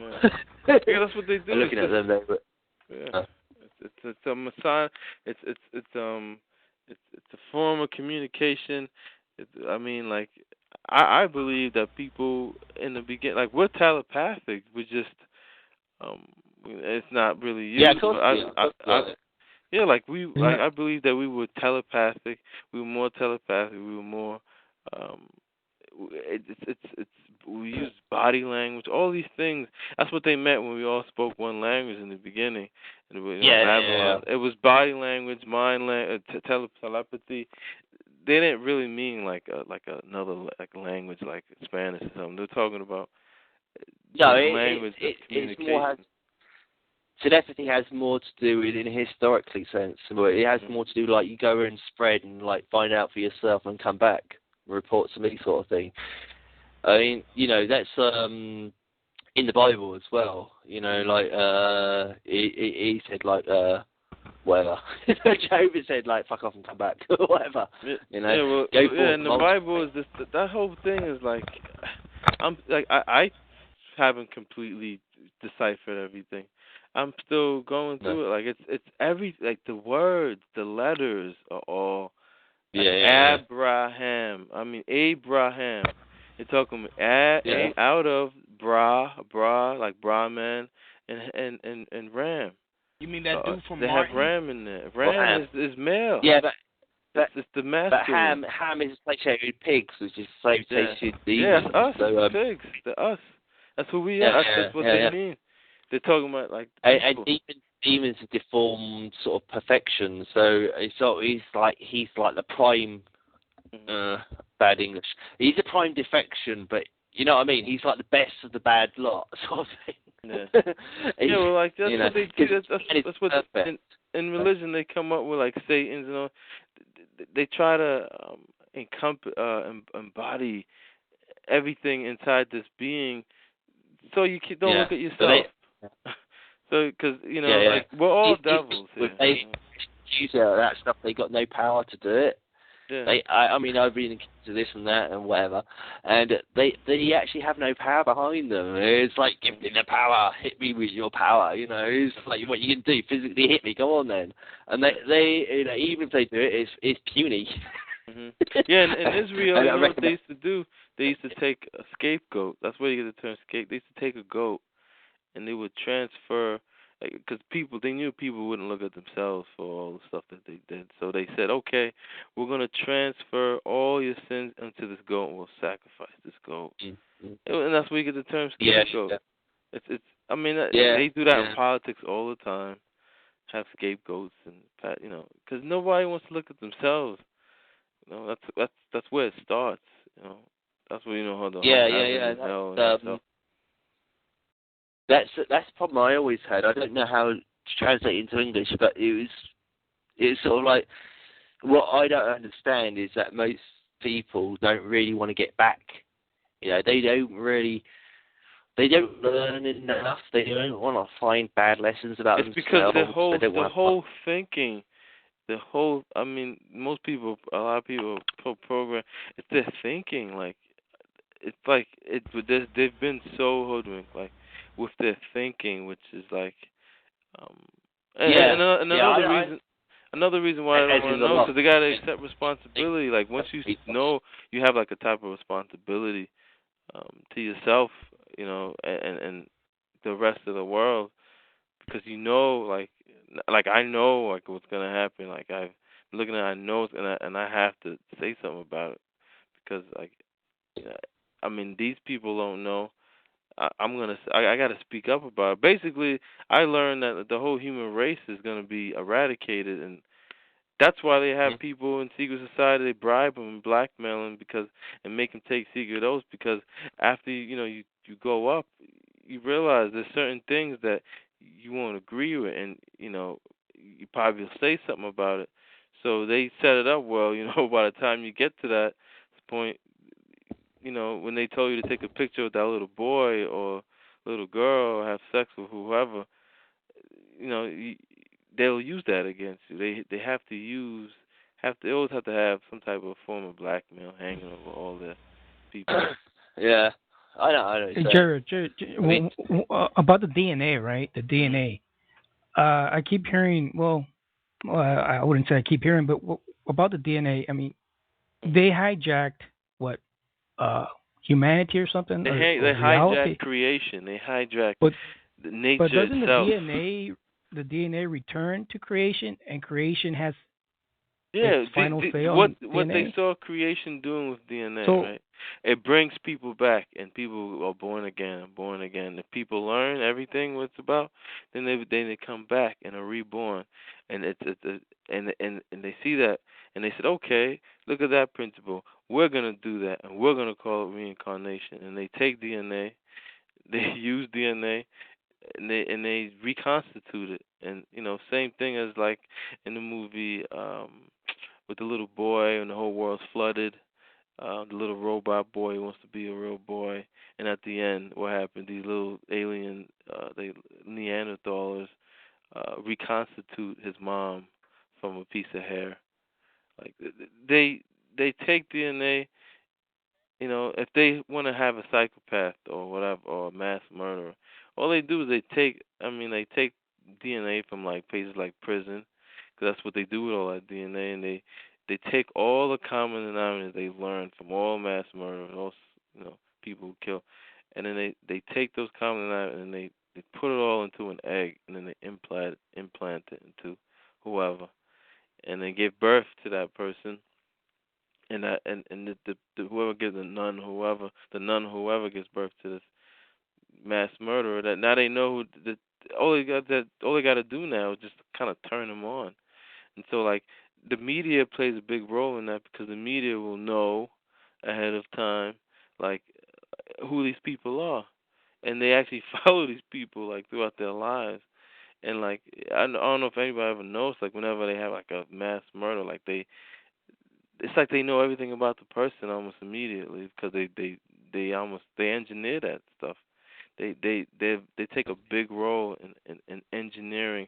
When a guy just wakes up out of nowhere and just say, oh, he's such a nice guy, and he just blows 6 people's head off, because he was engineered. He's a lab rat. He's a test tube baby, and they'll give you the clue by looking at the names. They always use their middle names, and they always include their middle names. The middle names is telling you who owns them. So, and when they kill these people, you'll notice these people will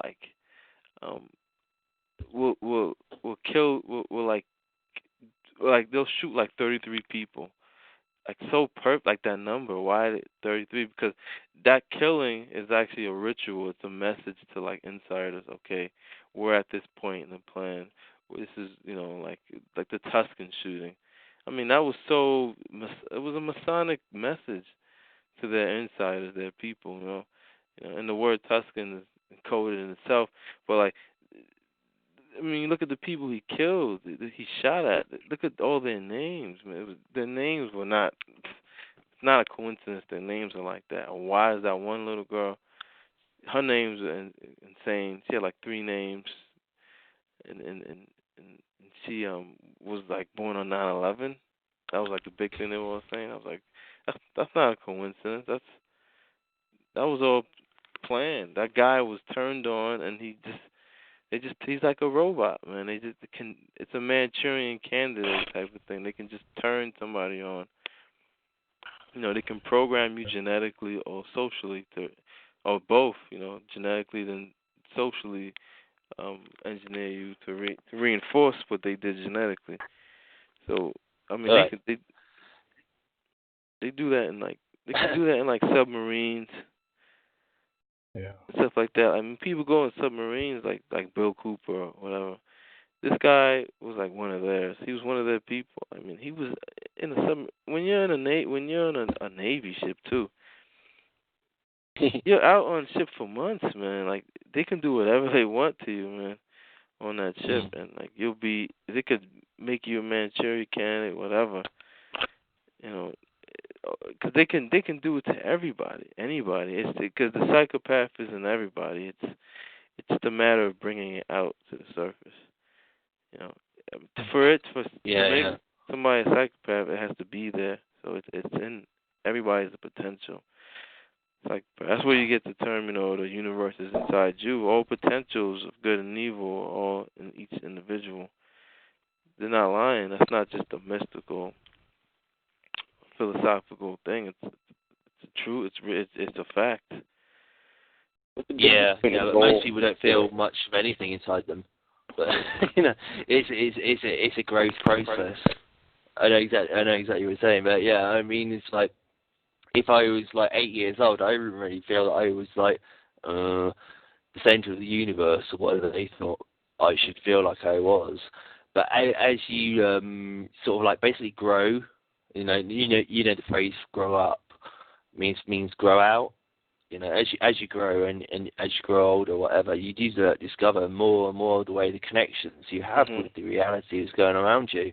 And even in the terms of like ultimate plans or big Masonic deals or like 2,000 years plans, I mean, if you want to think about it as the Queen, not the woman you see on the TV, but as the Queen as being like the ultimate, like almost a goddess figure, then like she would already like have planned. It's like she planted seeds all over the world, and they're not going to be this, they're going to be this, and they're going to be that, and so it's your sort of like duty in a way to be as best as you can be, and find out as much as you can about what's going on around you, and develop and. You gotta have integrity. Not just for your own interest. No, not just for your own interest, but for the interest of the populace, the people. It's a sense of community you gotta have, and psychopaths don't have that because they're disconnected from everything. You can't blame them. You gotta blame the genetic engineers who created those type of people, because nature doesn't create people like that. It's people who altered and manipulated nature. Psychopaths are the bad guys in the movies. Psychopaths are the bad guys in the movies. The psychopaths are the the zombies you kill in computer games. Psychopaths are the enemy. They're not anything to be worried about or worry about their motivations. They're people you must like find out about as much as you can, but ultimately defeat them, get over them, and sort of like become your own hero. Yeah, well, that's what they make us think. They make us think in this paradigm of good versus evil. That's That's Zoroastrian 101. Good versus evil. That's such a linear way of looking at reality. When reality is not two realities. See, that's Pythagoras said that. He said you can make people think. You can go from the monad to the duad. As soon as you go. And as soon as he spoke about the duad, he would spit on the floor, because he said, as soon as you go into duad, you're going into illusion. The triad. So it's only one reality. Yeah. Exactly. As soon as you realise there is this and that reality, there's automatically three, because there's the observer. You know, okay. At first there was one, and then there was the opposite of one, which is two. Yeah, the opposite of one is two, because you got one and the opposite and the anti or whatever, and but who was it who found there was two? Well, that would be three. I'm assigning numbers to realities, and so three saw there were two levels of reality, but surely there were three levels of reality, because three was in there. So he'd have to include himself or herself or itself. So there's actually four, because there's four that realise that sequence. And you go on and you go on and you go on, and you gradually discover more levels of yourself or itself or reality. Yeah, like you basically come to like 9, 10 or whatever. The principle of numbers is a very deep principle, and I put it on my blog. It's like an old blog post I made, I think a year ago, a year and a half ago. But it's a guy named Richard Bach. He talks about that. Like the principle of numbers is like a big truism behind it. Because without one, you can't have two. Without two, you can't have three. And so, like, if we take one away and the whole thing crumbles. That's how the universe is. It's like exactly. all these things are working with each other. The moment you have one, you have all the other numbers. Basically, it's a logical loop. The moment you have one, the moment you start to count to one, you count to all the other numbers, and you invent the whole decimal system, hexadecimal, square system, whatever you want to call it. That's all we have, and is numbers, kind of like to kind of like, that's what geometry and all these are just symbols of something, because our mind can't grasp these things directly, because our minds aren't. We're just too finite, or we're not advanced enough.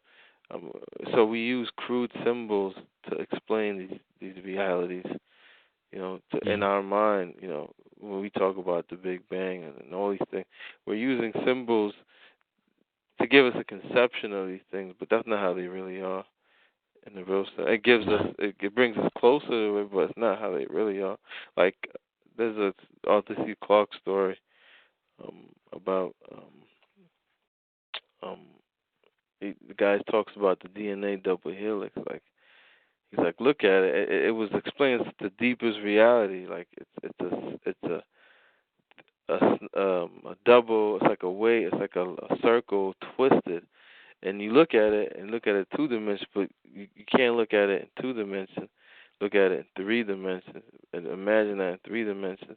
But it goes even deeper in that, because that's actually 4 dimensions. But we can't draw 4 dimensions. We can try to imagine it. Like, I've seen 4-dimensional shapes. Yeah. But the 3 dimension isn't important, because you basically if you want to be clever, you'll see the interrelationship between the 3 dimensions.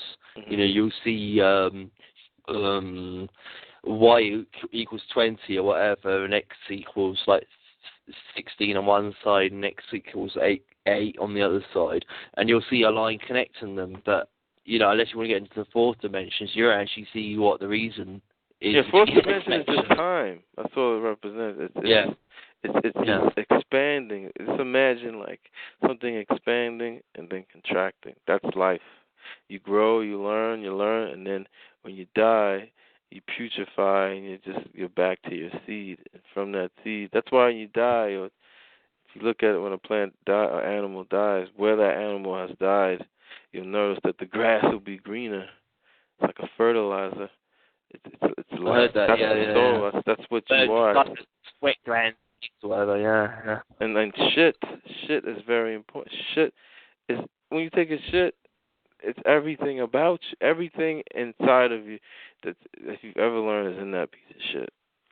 And in our world, we think that's pretty ridiculous, and money is really important in our world, but in their world, shit's the most important thing. That's why you see that in the movie Holy Mountain by Alejandro JoJo. He has a scene with the ship. Yeah. I couldn't believe that. I could not. Like, it was so open. Wonderful symbolism. movie. He was that's amazing, man. He used the hippo. He knows. That guy knows. It is quite funny. I was showing it to girls, Holy Mountain. And they get to like the scene where the Jesus figure, whatever, the Jesus archetype, naked. He said more without saying it, actually saying anything. No, so it wasn't the first half of the movie was like nonverbal. They didn't say anything. Yeah. But he conveyed so much just with symbols and signs, movement. It's a wonderful movie. It's like from the beginning with the Gemini twins or whatever. It's like you got a 21 symbol in there as well. I mean, I think I said that before I left. 21 is the inversion of 12. 12 is the hierarchy or Trinity, or whatever. And what you've actually got in reality, you've got a diamond, which is like 12 on top of 21 underneath, but the 12 like relies on 21. It feeds on one the other. Because if I was wrong, the twins they use the twin symbolism a lot. The twins is Neanderthaler and clan mother. They allegorize that, and the twins with Danny DeVito and all sorts of nigga. The one twin is the beautiful one, and the other twin is the one that's so ugly. That's how they look. They hate themselves. The Neanderthals, they hate. That's why they have to control everything. They hate. I see. It's like sexual selection. It is all revolves sex, so it is sexual selection. It's like I don't look at them like that. I don't look at them as better or worse than the other clan mother. They're just different. We're trained to thinking like this is better. This is. I mean, it's just different. Like a fish or something, right? We think, oh, we're better than the fish, but like you could just change one circumstance, which is water, and flood everything, and they're more dominant than you. So nobody's really better than anybody here. It's different, different species for different purposes. We got different. We all have different jobs to fulfill. But I knew the 21 symbolism, but I didn't really understand what it meant. I assumed it meant like the one was going to pick one over the other because the tiny one. 21. The 21 yeah, or 13. 13 or 12, right? It's a number in physics. It's a symbol of protection. It's like looking at an orange with all the different spaces. A lot of times you'll see those different spaces in the orange. It's 12 surrounding a seed. Because that's how it was in the beginning before the Ice Age. Yeah, when they would have children. What happened?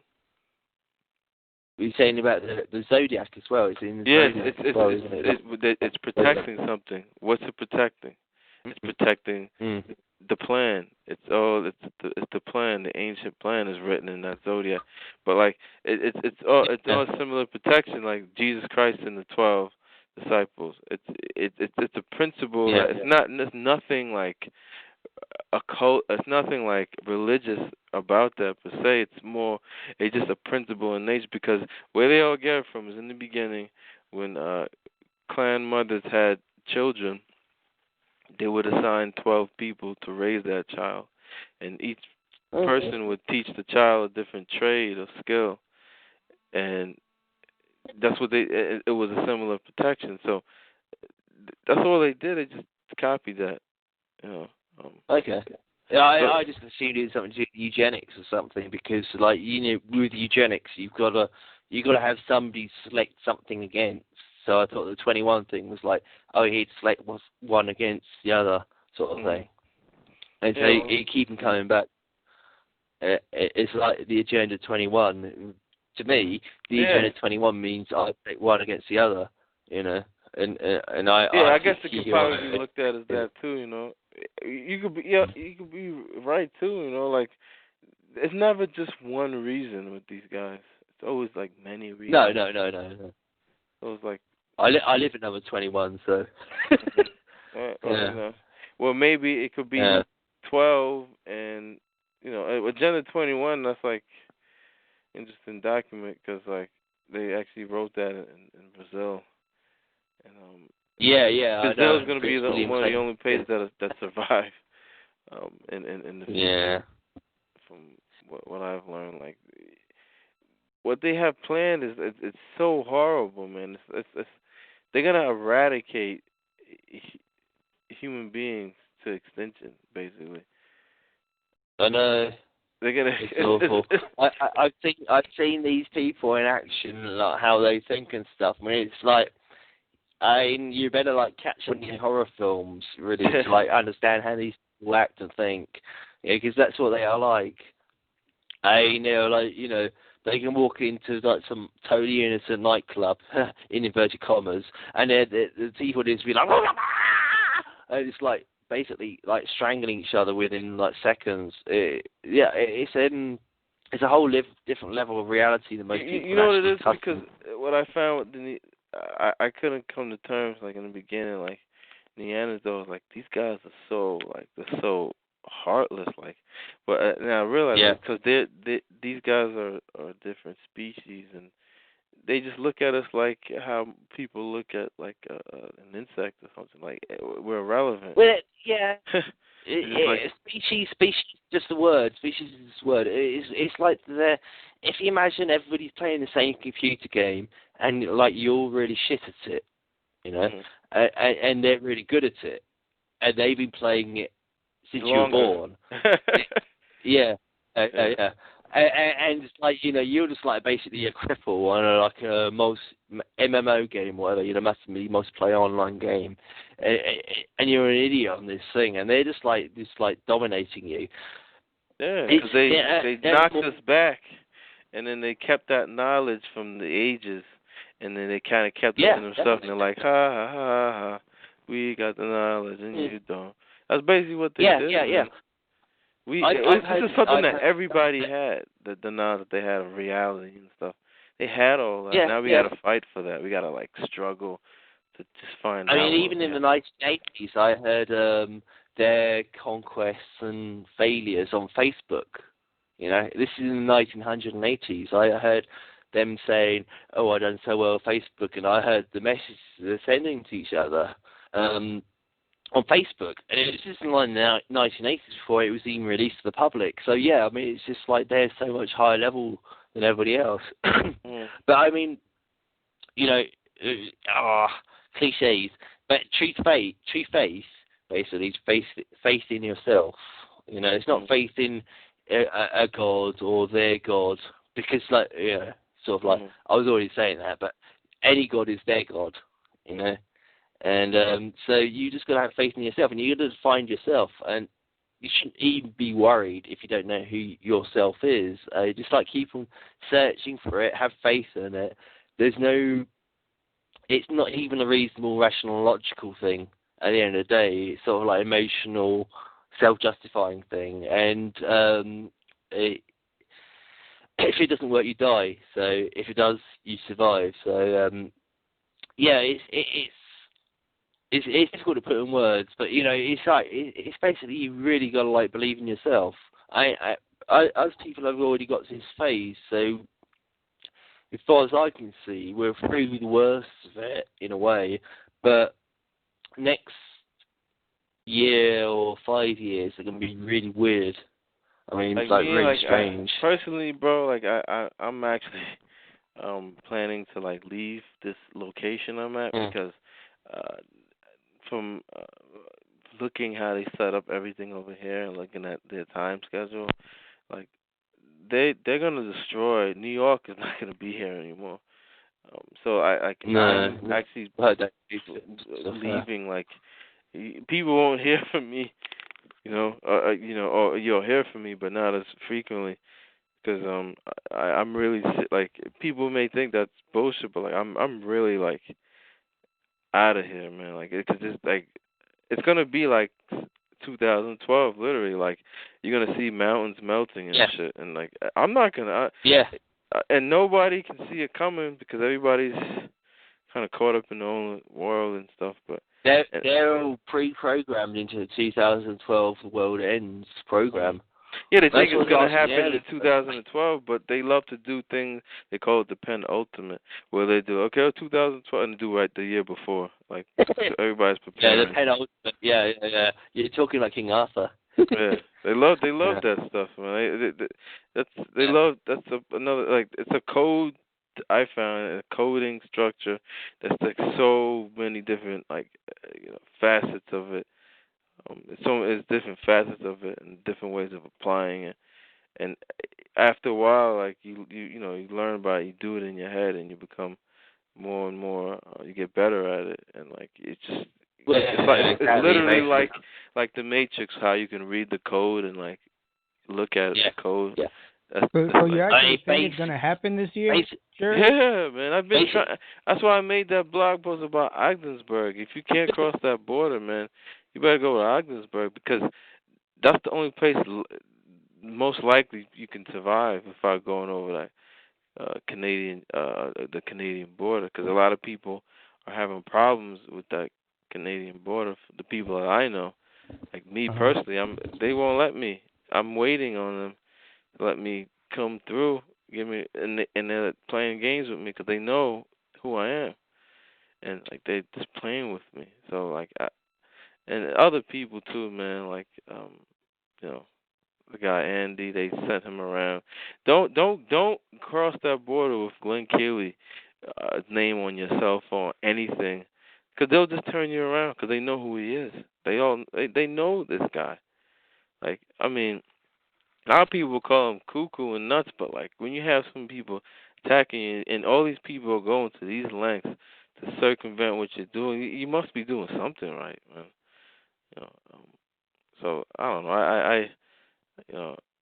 I just seeing what the system has done. Why is all my friends who know about this stuff, why are they all isolated and cut off and they can't do anything? Anybody I know is like they just cut. They can't get money or can't get a job. It's like they're cut. It's like they're cut off, man. Like they just their movements are limited. But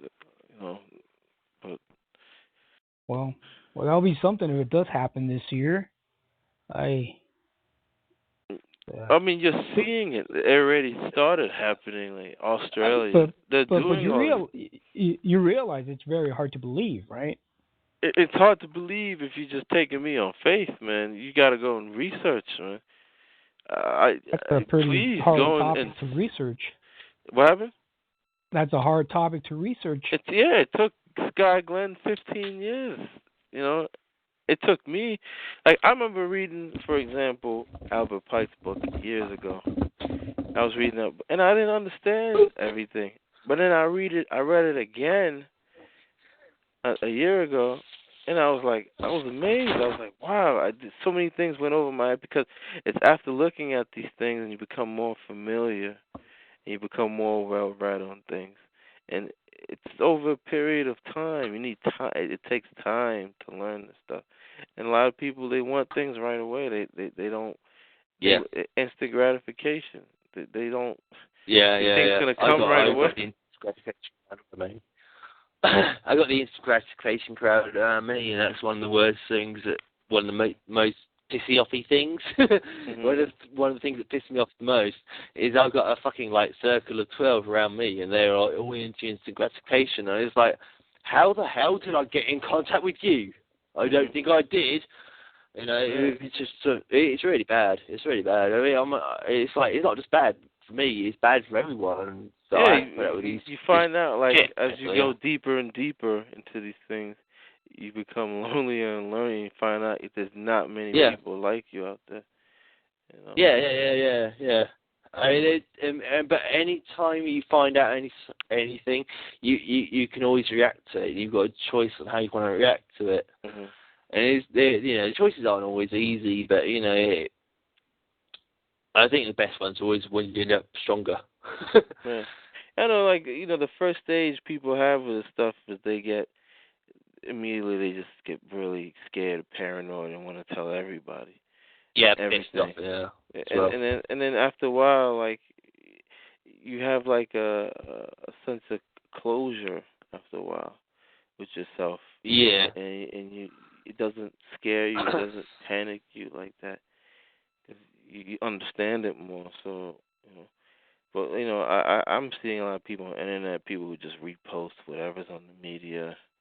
Like everybody talking about Egypt, but like that's just what the media is saying. Like what's behind that? Like, why are they making it a big deal? Why are they talking about that in the media? It's always never look at the obvious. It's bullshit. The guys, the Prime Minister, whatever, has been in power for like 20, 30, or 40 years, or whatever, and reasonably, logically, why would you want to replace him? Because he's been in power that long. What's going to happen in the immediate present is like so drastic that you want to get rid of the Prime Minister, the guy who's like organising your country, sort of thing. And I've searched around. I've been on the this and that websites, and there's no news at all. It's just ridiculous. And this might sound like wacko or whatever, but I was like in front of the TV, and they had like 500 people injured, one person killed. That's a 501, Leviticus, whatever, Levi 501, and I was like, that's pretty skillful operations by the army, actually, like injuring 500 people and only killing one. What sort of shots are they aiming for? And immediately on the screen, it updated to 350 wounded, 150 killed. And yet, if you actually check the news reads later on, there's only actually 4 people killed. But I've got witnesses to that happening. And it is reality is like defined by a very few people that can control the media. Yeah, like when you look at the media and you realize, okay, when I see something, a tragedy or a big, like something that they make really known, like you always know that it's a message to insiders. Yeah. So I look at it like that. Like, okay, what are they saying? I just read their messages, and I just learn. I just see what they're saying. Okay, we're at this part. That's where they're bringing everybody. Okay, this is what it's all about this year. Like one thing you could look at the Rose Bowl parade. I mean, that's all symbolism in that parade. All symbolism. Every year they have it. I mean, that's really insightful. That stuff. I see it in movies. I see it in. But then as you get older and older, and after you hit a certain age, usually they say 40, life begins at 40, and then I heard like you grasp it in a even deeper way. Like you think you understand. Like me, I'm only 27, and I have a pretty good understanding of things. But like I know that I'm gonna understand it on another level when I reach past. I know what I mean. Because that's what. Yeah, I'm like 35, so I grasp on a really deep level, and I was like, in a way, I really want to sort of like in my younger sort of like mentality, I want to know how much deeper am I going to grasp it, because like how much deeper am I going to grasp your neck, sort of thing, for like deceiving me this long, Yeah, well, it's just the same things that you look at, right? And you've always looked at, but you're looking at them in a different light now. Like you're looking at them with different glasses. Yeah. But it's like before I hated you, now I really hate you. Yeah, well, you find out these guys. I find out I know who the culprits are, but I know why. Like these culprits, like they destroyed themselves, and I've learned, the people who run the system, it's not even people, really. It's a computer. It's a computer that's running the system, and the computer has no, it doesn't have a heart. So it's just following a program. It's going to destroy itself. What happened? Yeah, have you seen Superman 3? Like it thinks it's like HAL. It's the same algorithm HAL. It's a computer that's out of control. It's killing everybody. You've seen Superman 3 though, the movie Superman 3. Have you seen it?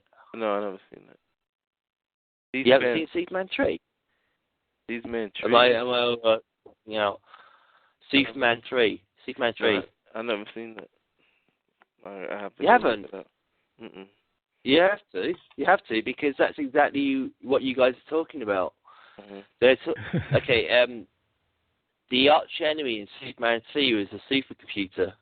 And it was a Neanderthal as well. You haven't seen it? Oh. No. No. They talk about it in like in Alphaville, a movie that came out in the 60s. Great movie. It's a French movie. You know, it's a computer that runs everything and has everybody willing it to will. It runs everything. Yeah. But the computer is a program in this computer that it hasn't been able to get around. Like it's running off a program. And this computer is not like IBM. This computer is like. No, I know. I met it. It's a chemical computer that it can communicate you through like a psychic type level. Like I've seen the way they allegorize it in Star Trek. Like it's a computer it uses your own unconscious, your own images in your own unconscious mind, like to communicate with you. Like the movie, a great movie that goes into this is Solaris with George Clooney. Yeah. I mean, you can get the audio. The audio was pretty good too, but I listened to both of them. But this thing that it reads you like a book. It can just read you like a book, and it's amazing. And like just use whatever and it uses it's stuff in your mind to communicate with. It's totally like that's super advanced, shit right there. But that's I know what you mean. And if you actually spoken to it in reality, it actually usually says it's your mother. It usually says it's your mother. Yeah, probably, man. Like, it's a basic thing in psychology. Yeah, it will say, "I'm your mother." Oh, I'm your father. I'm God. Like. Yeah, that's it. Yeah, as in, I am something from below, before you. Yeah. Yeah, that's what's it called? That's you go on. There's a movie called Starship Troopers. Starship Troopers. Yeah, part 3, right? It's about these insects and stuff that they all fight. And this one is crazy. Like, and this one is like a master bug, like that lives under the ground. Okay. Yeah. And it's like talks to people on a psychic level and like totally allegory of what's going on today. They use the same thing in the movie Dark City. It's a machine that all this race of people who are living on the ground, but they manipulate the city and they change people's DNA and all this stuff. But they're all linked to this master computer. And they're all vampires, aren't they? Yeah, that's how they allegorize. They kind of live off of us, like I can't believe you haven't seen Superman 3. Superman 3 is like the best. Superman 3? It's like, yeah. Oh, I think you haven't seen it. Christopher Reeves, you saying? Yeah, obviously. Yeah. Oh, I haven't seen that in a long time. I did see it, but what part are you talking about? The whole damn movie, basically. The premise of Superman 3 is they have some idiot savant, who's portrays the black guy who's like a hero, sort of, and he, I think it's Richard Pryor plays him, and he invents this machine, and he's like I said, he's an idiot savant, so he just like comes up with this stuff with total luck, and like hacks the internet, the banking system, and that's how he gets his riches. And then Lex Lucifer, contacts him and says, "Oh, I heard you broke the Matrix. The banking system." yeah, I'm really pleased for you, and I want you to work with me. And he's like, well, I'm mainly a spiritual guy. I like do this stuff with computers by luck because I like transpose it over whatever. And he's like, yeah, whatever, man. You know, it's like kind of man is doing the whole black-white racism thing on him. And so he goes over basically the canyon and he designs this thing on the blueprint. He designs this computer that's never supposed to actually work. I think it's in Silicon Valley. It's a big supercomputer. And it does eventually work. And it basically brings itself to life. It becomes alive. It's basically a Neanderthal. And you gotta watch. I made a bunch of YouTube videos on YouTube. I got Go Out 360, and you can look at. I use so many movies referring to the stuff, and I show like in every movie like what they do with this yeah. It's totally like the white guy like at the top, Lex Lucifer, whatever. He doesn't have a clue what's going on. I mean, he's like, I just order the black guy around, just like whip him and stuff, and he like does this shit. And it basically turns out that the computer he designs basically a vessel for the spirit that comes out of the earth through the spirit of Satan, which possesses this supercomputer, and it creates cyborgs out of people. And it's got its own mission. And as in Frankenstein, it like sort of like dies and comes back to life. And so it starts drawing its own energy source, as in it becomes awake.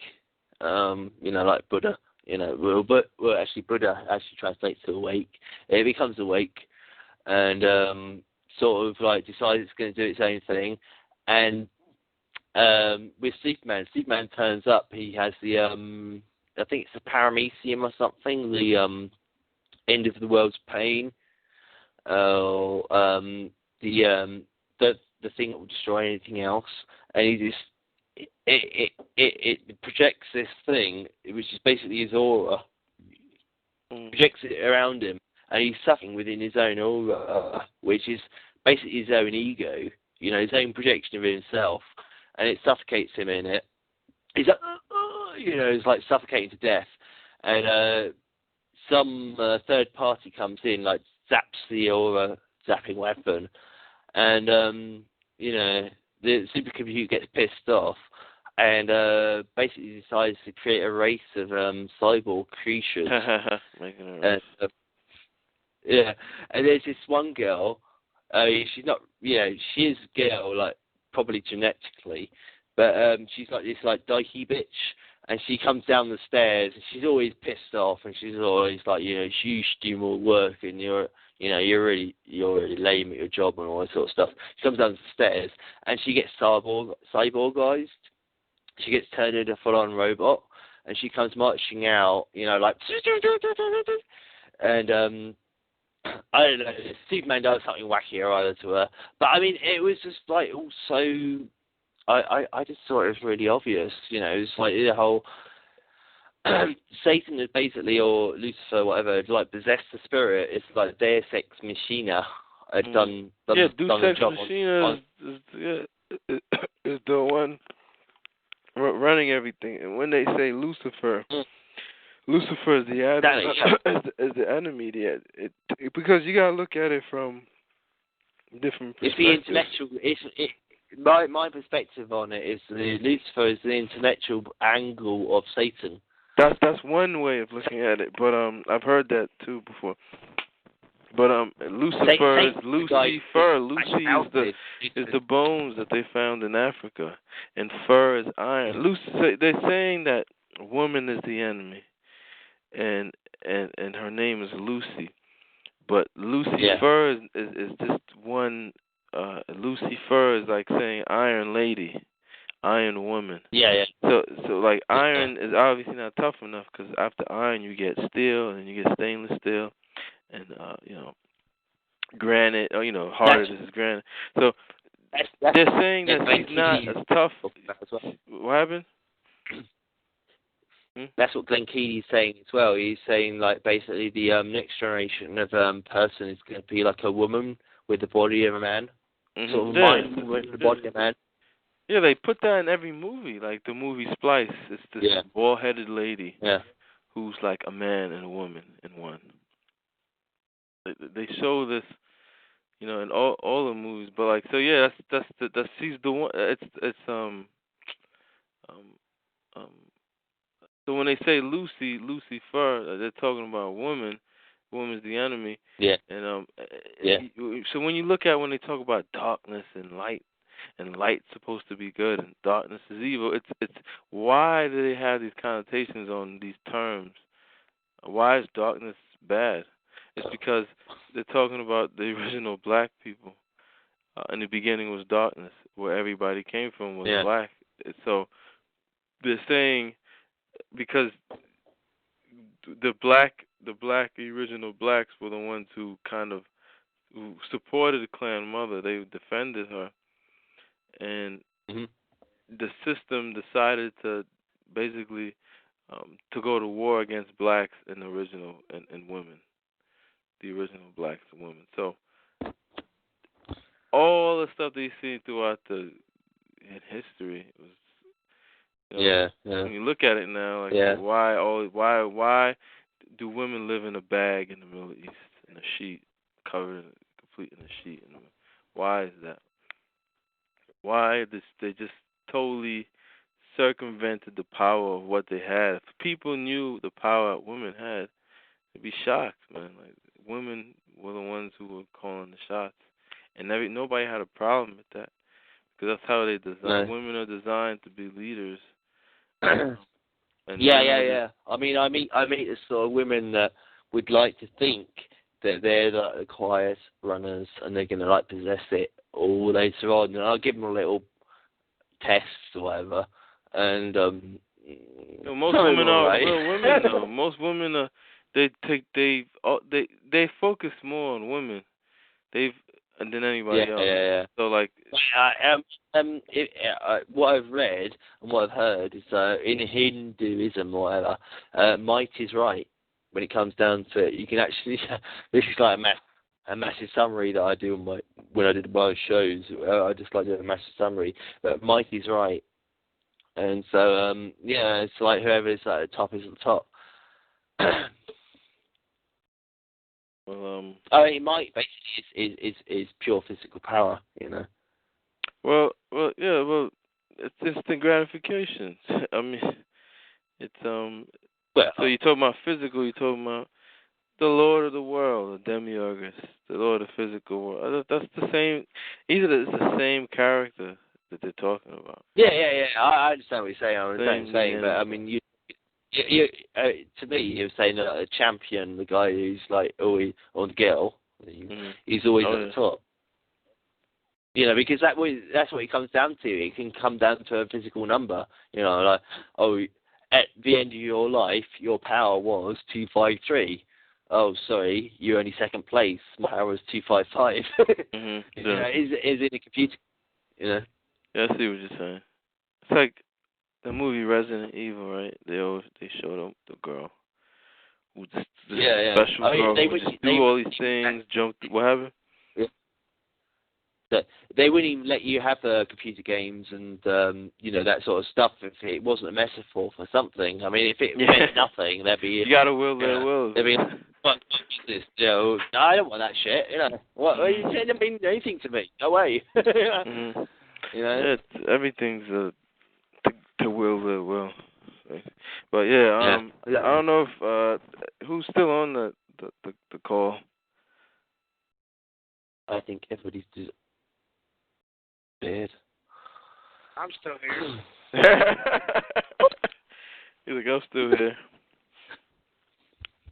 So you heard that guy last week, George? Back in 5 minutes. George? I was about to go to the store and get me some Hostess cakes. Does anybody what? find anything while I'm gone? Some steaks, you said? Steaks. hostess cakes. You get some hostess cakes? Would you like some ho-hos? Perhaps some little deadbeats? Would you like cookies? Perhaps a cruller? Maybe a glass of yoo-hoo? Some Hershey's milk? Out of soda. But yeah, I think I'm gonna go, man. I love some chips. How about one of those microwavable burgers? Who is this, man? This Jorge? Oh, this is Louis. Yeah. Yep, that's right. And I can't believe you forgot. You were actually on my show a long time ago. Yeah, I remember. Oh, okay. Damn. I remember. I was the one who was asking you about Sabrina. Right. You remember? I sent you a message a while ago. I was asking you about Sabrina. Oh, yeah, that's right. Yeah. No. That poor girl. What's up with her? That boy fucking used to smack her. That boy used to smack her around, verbally abuse her. And she stood still by his side. And then I noticed. I was looking at her pictures. Her pictures, like, she changed over time. Like, how she looked, like I don't know, either stress or something. Was she using? I heard you mention that he was using drugs or something like that. Yeah, I mean, she put herself on freaking not Vanny's. She got used. Man. That's from my perspective. She got used and abused. What happened? She got used and abused. Yeah, you're right. She got used because it's kind of sad because I thought of her. I always thought of her as like my little sister, and and I was like, yo, if anything's going on, let me know. But they don't even like you no more. She doesn't like you, right? But they're still they're still pushing that's real change stuff. Or they're still going out. Well, I mean, Luke is no longer with the group. Freemason is running it now. Well, the Freemason was always running it, man. Like 4 or 5 years ago, right? When I went to the anniversary of the 9/11 thing, right? The guy who was the leader of the We Are Change, he was flashing symbols in front of everybody, and I didn't think about it. I thought I seen that, and it scared me. I was like, oh shit, man, this is all fake. I seen that shit. Somebody else saw it too. Was like, what's that? And he did it so slick. But then a lot of these guys, like, you ever heard of Trans Alchemy Movement? The guy Ad TV, he's on YouTube. Well, he's another guy. Well, he was telling me like all these guys are all Masons, man. They're all part of it, man. So they need to be chased out. Well, you can't, I mean, the whole conspiracy movement is all that. I mean, you'll be doing that forever because you're not going to get anywhere. I mean, so many people. It's searching. Well, you search, you expose, you move on. You expose, you move on. Yeah, but nah, man. Poor Sabrina, though, man. Really. I mean, she really got, she woke up, her boyfriend dead, that'll mess anybody up. And then she ends up with fucking dickhead. She was really good to him, freaking used to. Yeah, no, she used to. Yeah, no, he swooped in. Luke swooped in, man. He swooped in and took over that shit. He's slick. And then, he went in there, So he's not. We Are Changed anymore. And what is it like? It's Well, I mean, he's not associated. He's doing his own thing now. Ever since he got exposed from being a fucking thief and a half. But now the Freemason, Craig Fitzgerald's trying to bring him back. Well, So, I don't know what's up with those guys, but like, from what I last remember, and I used to be into that stuff. I remember the guy. He was one of those guys. He was like, I forgot it. I think he was like Arabic. I'm not sure. Was he Arabic? He would like kind of like host. He would have a cover for Alex Jones sometimes on his show. He was part of Real Change. I don't know. I forgot his name. Well, Gary Calise. Maybe.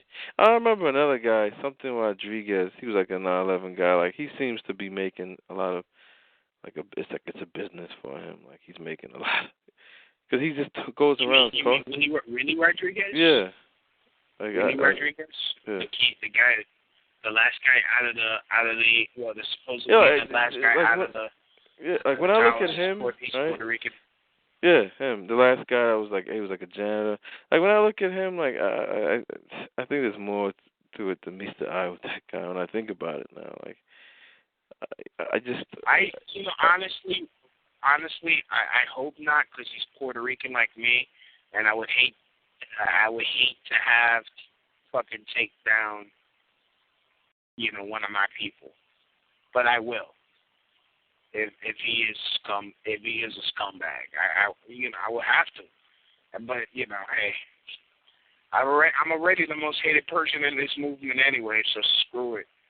I mean, if Willie Rodriguez is a liar, then I don't know. I just this is what my gut tells me, but it's all like when you look at it, it's a big sham, man. It's 9/11 turned into like it was a business. It's like Of course it did. Freaking. I was listening to the interview that Alex Jones did with Spencer Pratt and Heidi Mondyke. Alex Jones is on History Channel all the time, man. He is them. And he has control of some people's minds. So.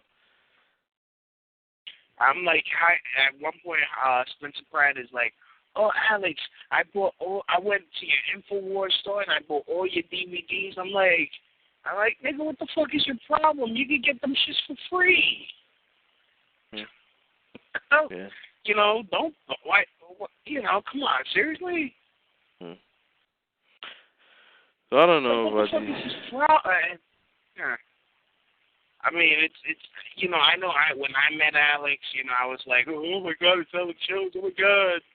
Like, and then I was violently smacked out of it when I got kicked out of We Are Change, and then everyone started coming to me like, yo, Lou, you know what this is about, you know this, you know that, and then I started getting me a real education about what's going on, and now I'm like, okay, now it's time for me to start cutting motherfuckers.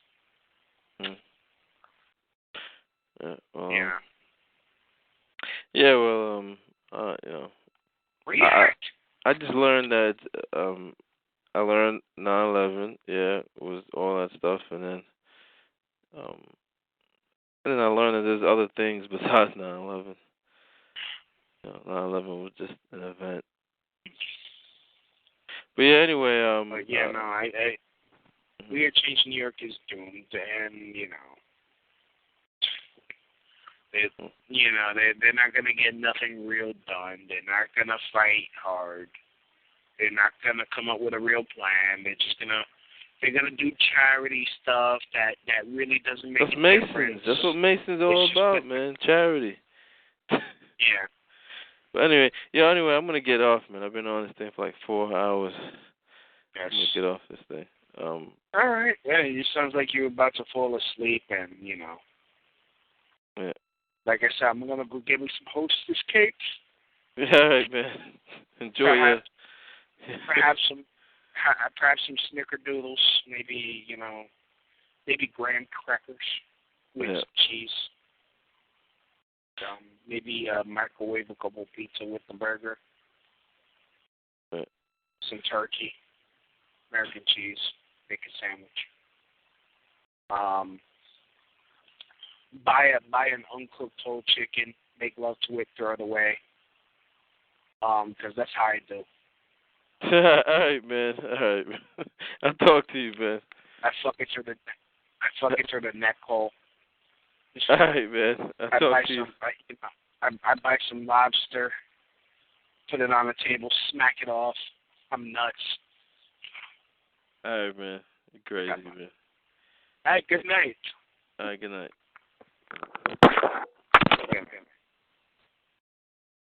You know, you need to end the call. He needs to click end the call.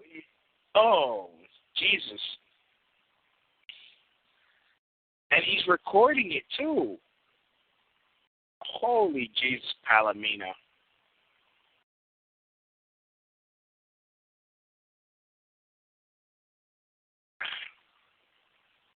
Oh, man.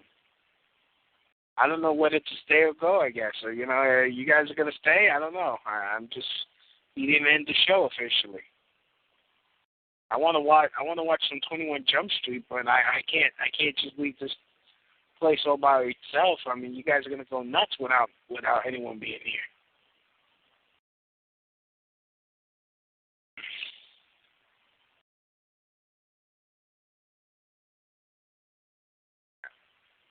Anyways, Monday through Friday, 10 p.m. to 11 p.m. Eastern, only on QuackShotRadio.com. And with that, I'm going to go polish my penis. There you go, now it's shiny. That's stupid. Yes, I'm bringing it down to this level. Before you guys go, new show. Check this out. Russ Stuff shoots people in the face. Hello, Mr. Dove. I'm selling these Girl Scout cookies to help out get us new uniforms. Would you like to buy a box? Hell no, young girl. You must get off my property. I do not accept your unnatural foodstuffs. Please get off. You have 5 seconds. 1, 2, 5. That ought to teach that bitch to fuck with me and give me unnatural foodstuffs. Now what the hell I'm going to do with this body?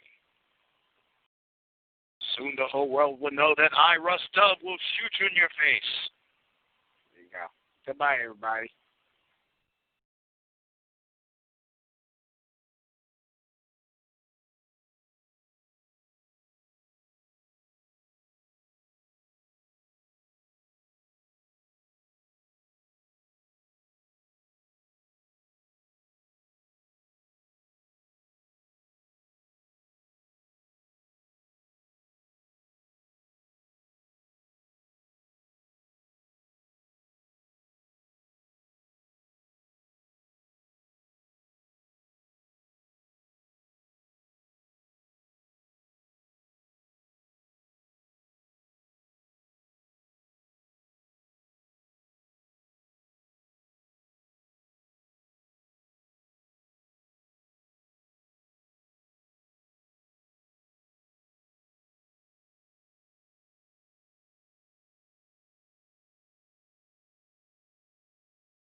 conference is scheduled to be broken down automatically in 5 minutes. To extend the time by 60 minutes, press star 8.